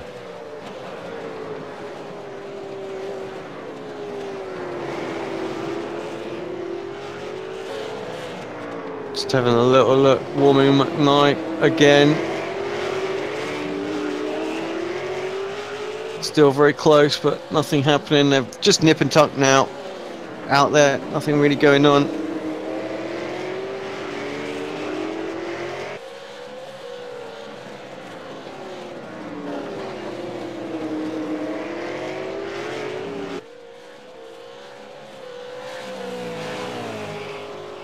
Oh, Gantas hit the wall. Oh, no, no. Oh, Gantas into the wall. I don't know if you caught that on the camera. Yeah, we got it, but I'm going to get it back on replay. That was just yeah, he was trying to get through the traffic and just misjudged the first braking zone. And yeah, and then when Manny tried to go side by side, just didn't see him and into the wall.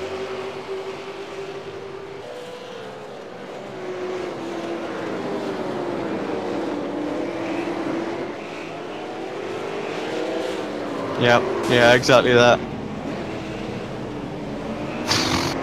That's Gantar out of the race. Is that a bit of impatience from Dorman's part there? Yeah, you're right. He's done, isn't he? I think the original move. Did he need to dive through the traffic like that?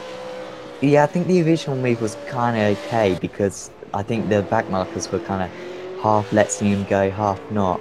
And yeah, just misjudged the braking zone a little bit, went a bit deep, and then after that he was just unlucky that he made contact with can't remember who it was actually. I think it was Barsons he just made contact with, so yeah, just really unlucky.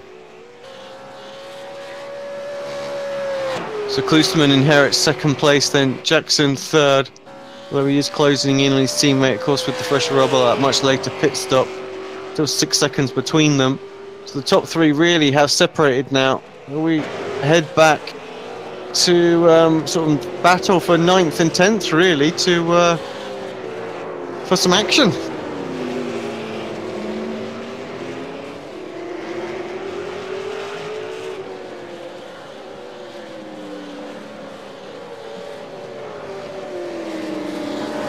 I think Bogatire just hit the wall actually quite heavily. Yeah, and Woodward's through. Yeah, so Woodward, of course, on the fresh tyres as well. He had a very late stop, remember, so he'll be carrying a bit more. Oh, yeah, Niccolo really struggling. and of course they've maybe used their fast repair. I think. Oh, I think they Niccolo will have may done, had almost damage early guaranteed. on.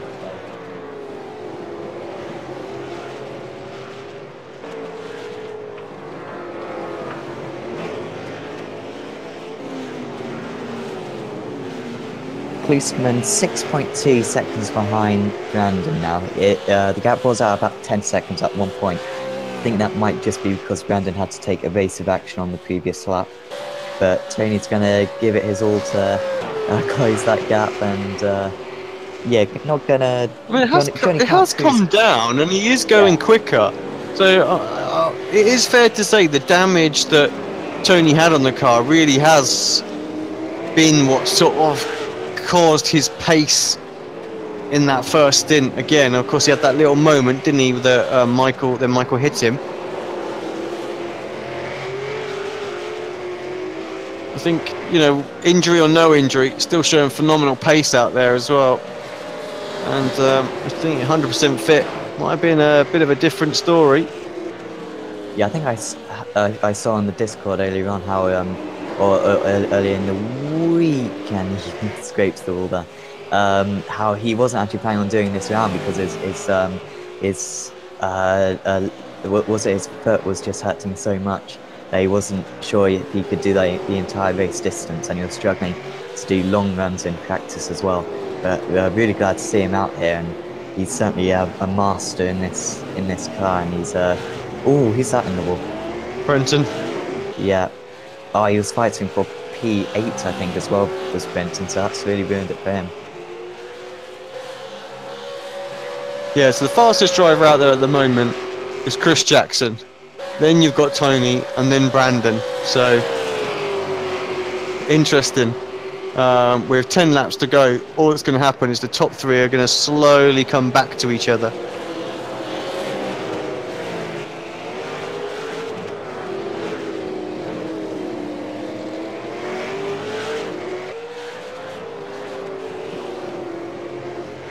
Warmingham still keeping McKnight honest, but not really, hasn't really got into passing range. He's within a second still.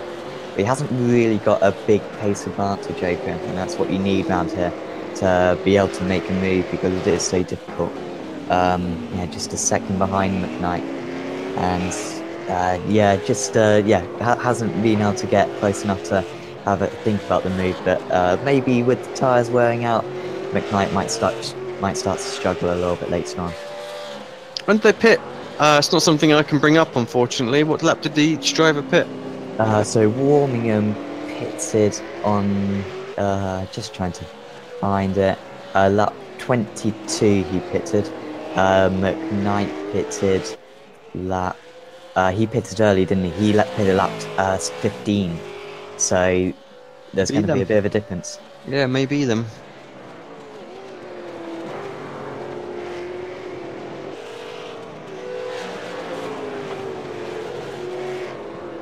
Pretty sure Dorman's kicking himself in the pits now.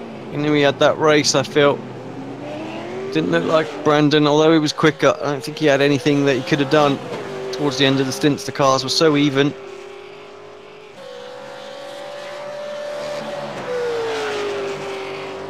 Yeah, Jackson absolutely flying. A 21.444, so took 4 tenths out of the leader. I mean, he needs a second a lap if he's going to get towards Brandon. So that's not going to happen. But it could close that down to about 5 seconds, which would be a respectable result, considering, again, he was involved in something and had some damage in the first part of this race as well. Sim mobility cars showing that they have got a good lick of speed. Just need to get some fortune, as one of the back markers just lets Klosterman go through. I think Chris had a bad first race, didn't he? I think he may have had an incident in the first race, so I think he started quite far down. I'll just check the where he did start. Chris. He started. Oh wow, he started P21. Did Chris? Great drive. So up into P3. He's been. I'd say he's probably been on par with the likes of Brandon, Evdoka, Klisterman, and yeah, really up there with the front runners. So a bit disappointing that he had that bad race, because I think he could have been fighting for both race victories. Yeah, I think you're right. Crispin with traffic to deal with now. His laps haven't counted for the last few as well, so I don't know what's quite going on there.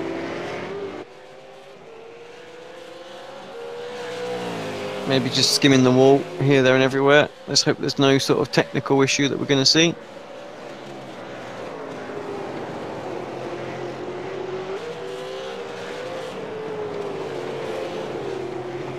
Jackson down to just 4 seconds to his teammate. So maybe there is an issue. I think I saw him scrape the wall a few laps ago, and since then his pace has seemed to just drop off. But like I said, let's see if this lap counts. Yes, it does. So that's good. He doesn't seem to have too many issues. But on that lap, Jackson half a second faster.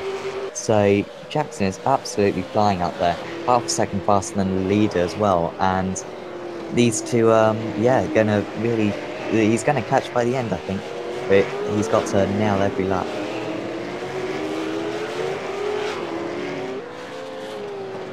Yeah, 4.2. If you get through this traffic pretty quickly, I think you might be right. We've definitely got a bit between his teeth as well. I don't know how aggressive he'll go on his teammate though. Warmingham and McKnight, that's just separated apart now. So McKnight, even though he's got the older tyres, seems like he's got the advantage over Richard. Looks like O'Brien might be calling it a night. Into the pits he goes.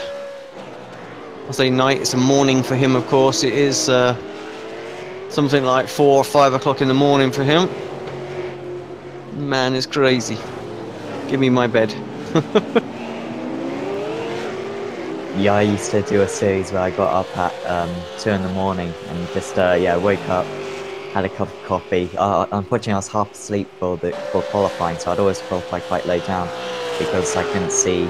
My vision was yeah, not so good. And then yeah, the caffeine would kick in for the second race or for the race, and would do a little bit better. But yeah, it's difficult, and yeah, thanks for turning up, because yeah, quite a big commitment. Who haven't we seen too much of tonight? Well, we haven't seen too much of Stephen Lattimore. He's got damage out there. It's been a race meeting for him to forget. Of course, collected in something very early in the first race. Finds himself all the way down in 13th this one. Good net gain. No, it's not. It's only two places up.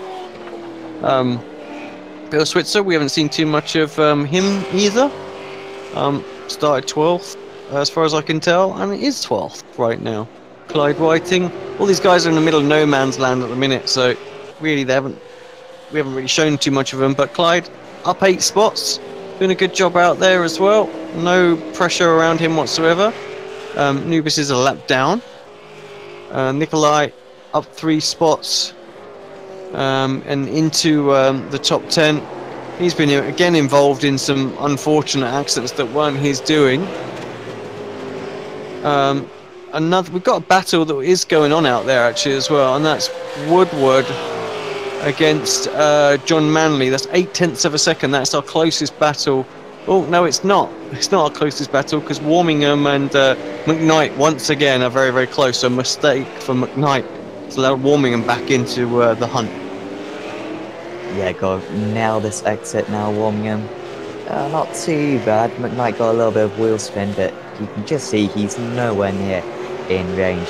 And the problem is, of course, as we saw earlier on, that if you do miss your braking zone into turn 1, then you're in big trouble. So he needs to. You pretty much need to be alongside if you're gonna go for the move, or scare the other driver off the track.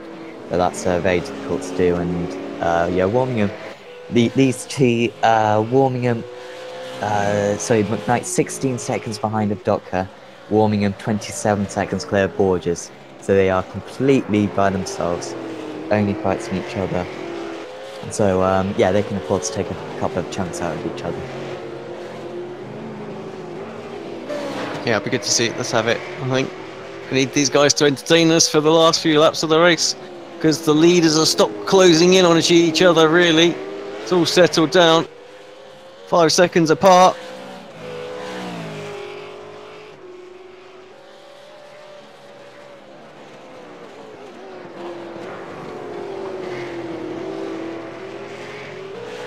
Just seems to me like as McKnight makes the mistakes but then sort of collects himself back up again, he's able to just pull away ever so slightly, gains another 1/10 of a second this lap. But I'll tell you what, Warmingham makes a good exit out the final chicane, final hairpin.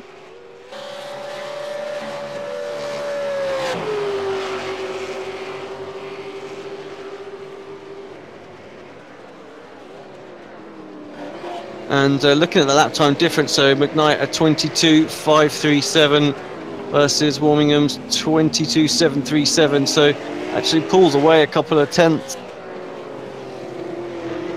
Yeah, it's not really happening for Warmingham, is it? We did see McKnight make an error though earlier on. I think. I guess back in again. I mean, yeah, it's just ebbing and flowing, and it just seems, you know, get really close and then he just misses an apex or something, and he's got to do it all over again. Yes, just 7-8 tenths here and there. A little bit of a slow exit there from McKnight. He's driving quite conservatively, leaving some space between him and the walls, but making sure that he gets the power down, and that's keeping him safe at the moment.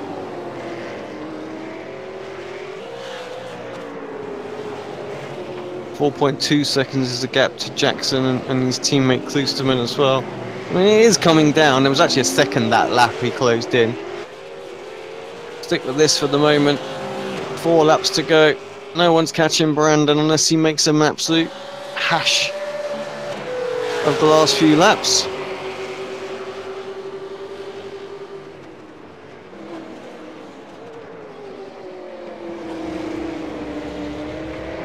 Well, I think that was just a car in the barrier there. That was Michael Frost once again.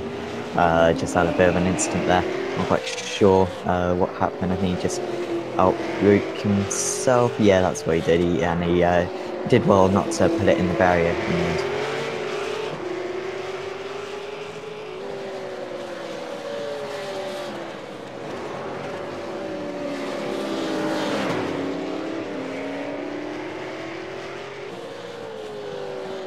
Just looking down as well, Woodward and Manley still close, but not really doing anything.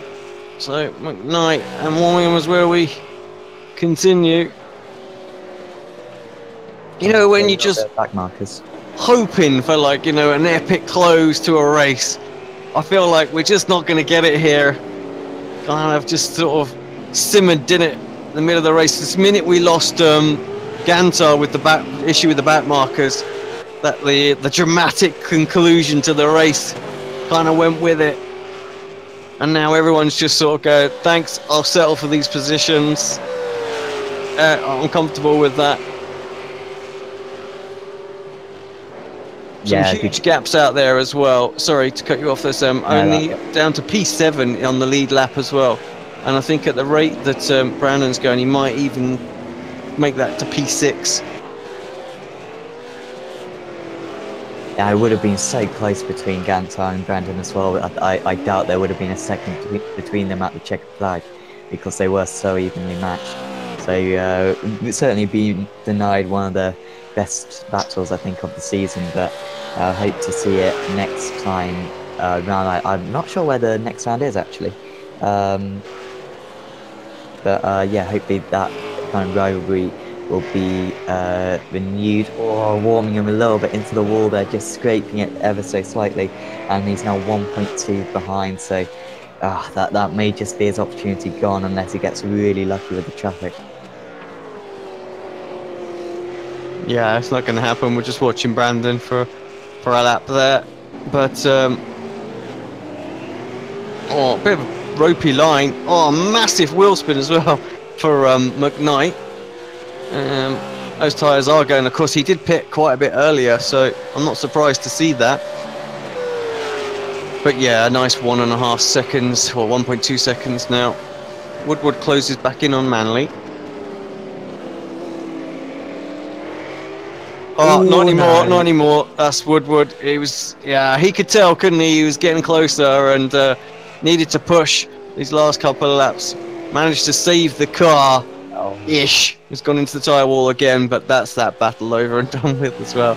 And now Richard is 1.8 seconds clear. So I think we're done. I think that's us. I think we're not going to see any alterations. Woodward's just hit another wall. He can get it round, I reckon, and still beat Tyra. We'll see if he comes in on this lap because he will have a meatball, I imagine. But he should end up 2 laps down, should Anthony, which could help him quite a bit. He's staying out, so I think he reckons he can get to the end of the race. Just watching on board with Brandon. 2 wins tonight.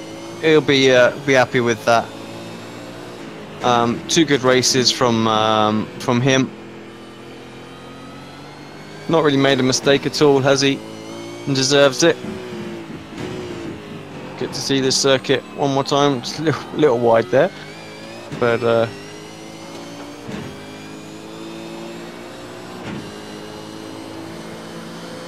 down the back straight into the right, and of course we've got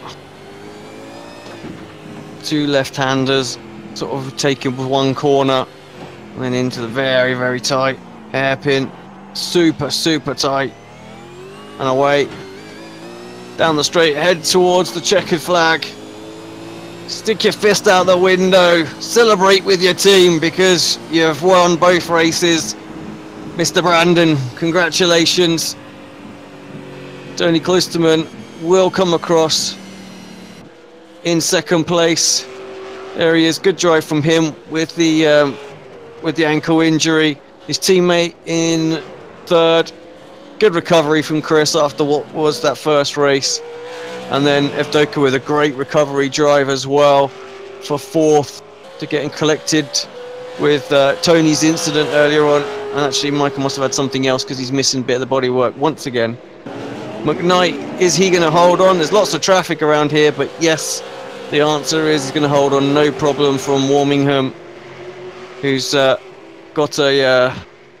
well, it just dropped off a little bit, 2 seconds in the last couple of laps.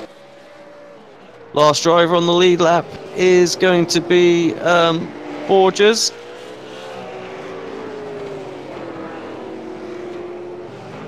Where is he? Brings it around the final corner.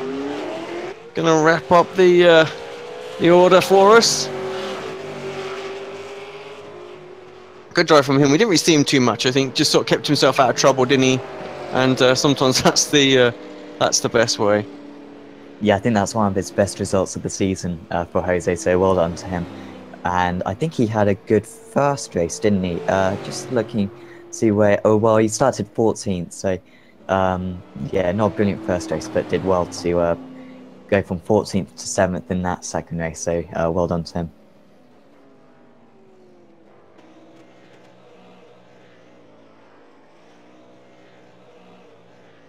Right, just waiting for everybody to finish, which I think's happened. Would you be so kind to take us through the race results? So Johnny Brandon, with his 2nd win of the night, Tony Klisterman just behind. He got a bit of damage early on, didn't he, Tony? And after his pit stop, he could have challenged, but just lost a little bit too much early on. Chris Jackson, what a drive from him, 21st to 3rd. He really had pace to win both races today, but just got unlucky in that first event with his incident. Michael Evdoka in 4th position, very much on his own in the end. Jamie McKnight did well to hold off Richard Warmingham. Jose Borges, one of his best results of the season. John Manley, another good performance from him. Anthony Woodward just about got the car over the line in several pieces. Nikolai Bogatyrev in 10th position. Clyde Whiting came home in 11th, followed by Bill Switzer. Didn't see too much of him. Neither Stephen Lattimore in 13th. Stefan Nubis, he went straight on after qualifying in second place at the first corner, which really ruined his event. Michael Frost came home in 15th, so Sergej Glaskov in 16th, Brenton O'Brien 17th, Domin Gantar leading the race with just 10 laps to go, but had that collision. JP Busalan in 19th, Craig Barsonen in 20th, Katie Rose Taranto, he had server issues, I believe, in 21st, and Vlad Zainchoyski in 22nd. That's some stuff to expect. Right, going to jump up. We're going to have the top 3 for interviews. Sorry for everybody else. We're a bit tight on time today, so we'll get them in. I'm going to head up there now. You guys know, and then yeah, we'll get those interviews to you. Just bear with me just for a quick second while I get them ready.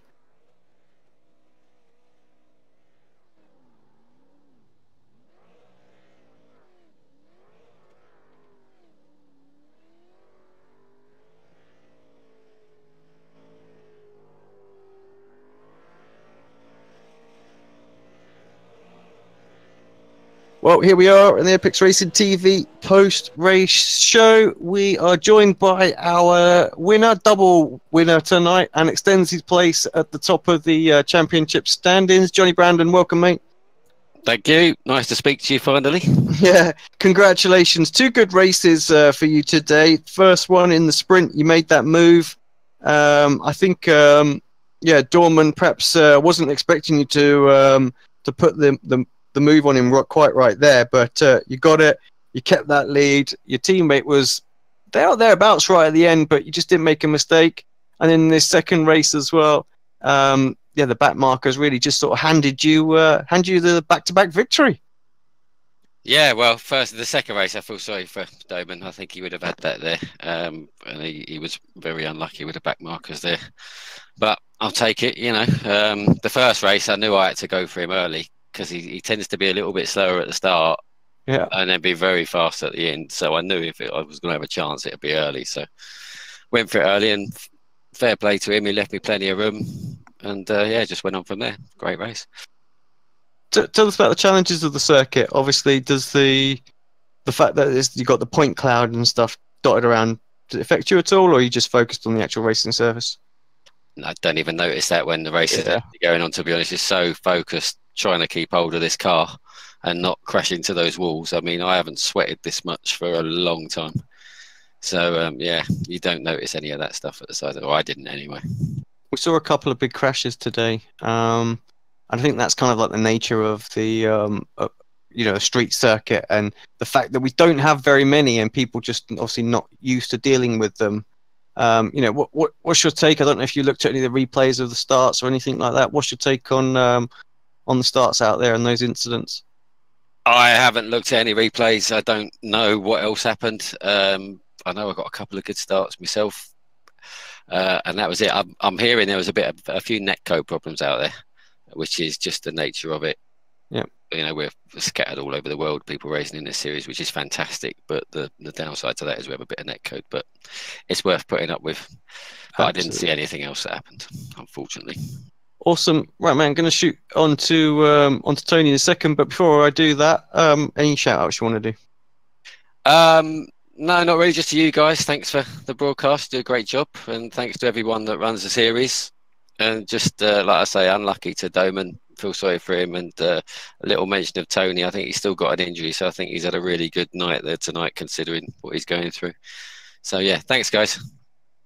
No, thanks very much. And to literally follow on from that point there, Tony, welcome. Yes, the injury is back, I hear. Yeah, I see a surgeon Monday, see what they're going to do about this torn tendon in my ankle. So it is a little tender right now. Yeah, I can imagine. My teammate was doing the Pro Series with a busted Achilles tendon as well. So, yeah, feeling for you. He was struggling to drive, so top marks for that. I mean, pace was, if I may be so bold, looked like you were struggling to keep with the guys early on in the stints, but as you got a little bit more comfortable, maybe the ankle warmed up a little bit, you had really, really strong pace. But you also had a bit of damage. Was that affecting the car at all? Yeah, damage was affecting the car, and I got behind a couple of cars that was a little bit more difficult to get by. So, all in all, considering the first race, I had to pit for damage and got back up to 7th, and then unlucky with the wheel today, and second place in the feature. I'm quite happy with, so it's all good. I reckon Clyde's been rigging it to keep him small. Doesn't want to change him too much in the admin section when he books a session. You see, Leicester reverse. Entirely possible. You spin it, buddy. Right, same to you then, Tony. If you don't mind, just giving us a sort of a shout out to anybody else before I head off to your teammate. Never Quit Racing Summability, obviously the broadcasters and the series sponsor PenPower, and I'll turn it over to Chris. Mr. Jackson. Hello there. You were caught up in that crash. What was your view of it? Of which crash? In the first race, sorry. I don't know if it was the track not finished. It seemed like there was a few glitches going on where cars would go sideways. So I bumped Tony, and then when I was going down the straight, I had a computer glitch, and next thing I know, I was rear-ended, and my race was done. So,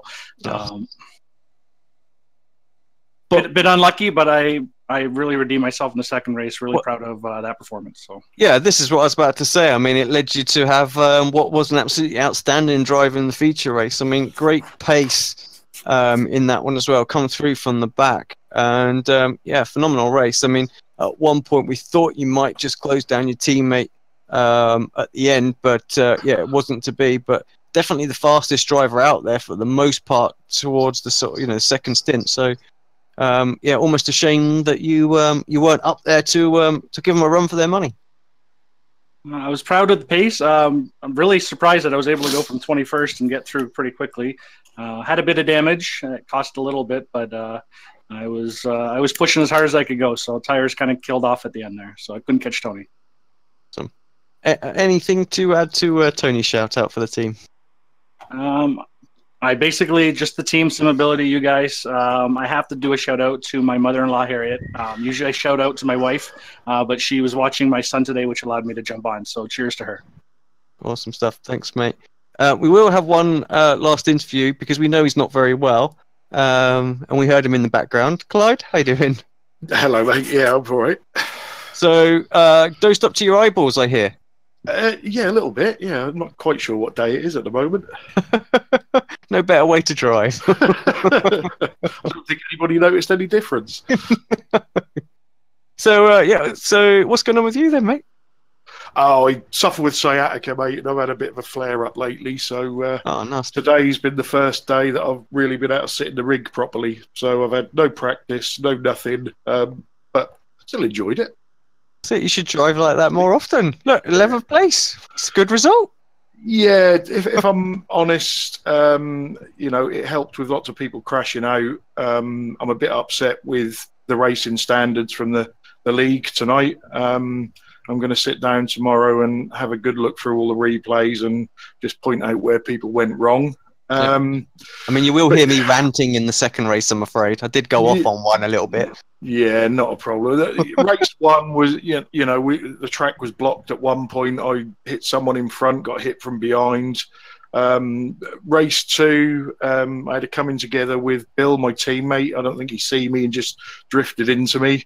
Then I got turned by Steve Lattimore. I was probably dead last by then, but people kept crashing and I kept going, and 11th place. I was actually catching Nikolai at the end. I needed another couple of laps and I would have got a top 10, I think.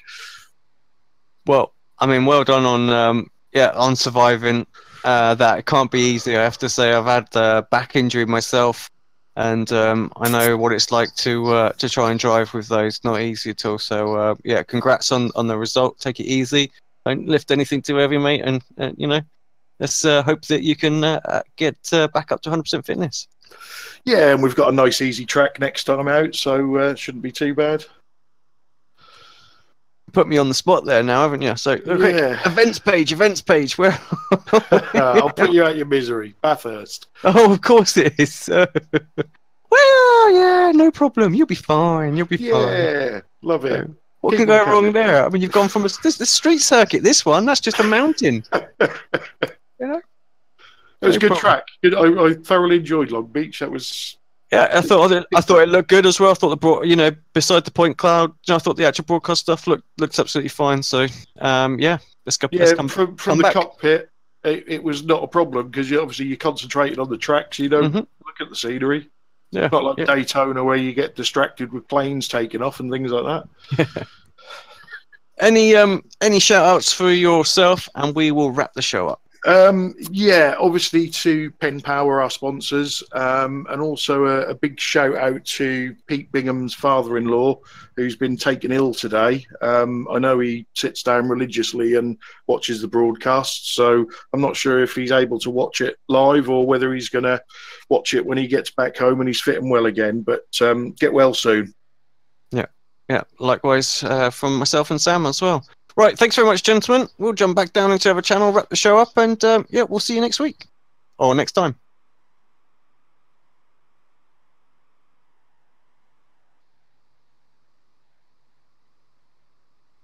Right, that is us. Sorry, Sam, I just wanted to race through those really quickly. Hope you don't mind. Yeah, that's fine. But thank you once again. Always a pleasure. I feel like the sprint race, fantastic. Loved every second of it. That feature race, that really just sort of died off a little bit towards the end, but still a great race early on. And yeah, we're switching from Long Beach to Bathurst. What can go wrong? Yeah, that's going to be quite epic, I think. There's going to be a couple of Bathurst experts, I imagine, in here. Mm-hmm. It's probably the most specialist track, I'd say, in all of iRacing. So expect a little bit of a difference. And, of course, it's Bathurst, so it's going to be absolute manic. Really looking forward to that one. That could be the race of the season, I think. Yeah, absolutely. Awesome. Right. Thank you very much, guys, for tuning in. Obviously, we'll be back for the next round. So I think Andrew will be back as well. He was fighting flu, so a lot of people ill at the moment. So back up to full strength for that one. But yeah, for tuning in, for Sam, obviously tomorrow we have got round 2 of the BSR Imposter series. So come and check that out tomorrow evening, 8 o'clock. But from Sam and myself, it's a good night, and enjoy your Saturday.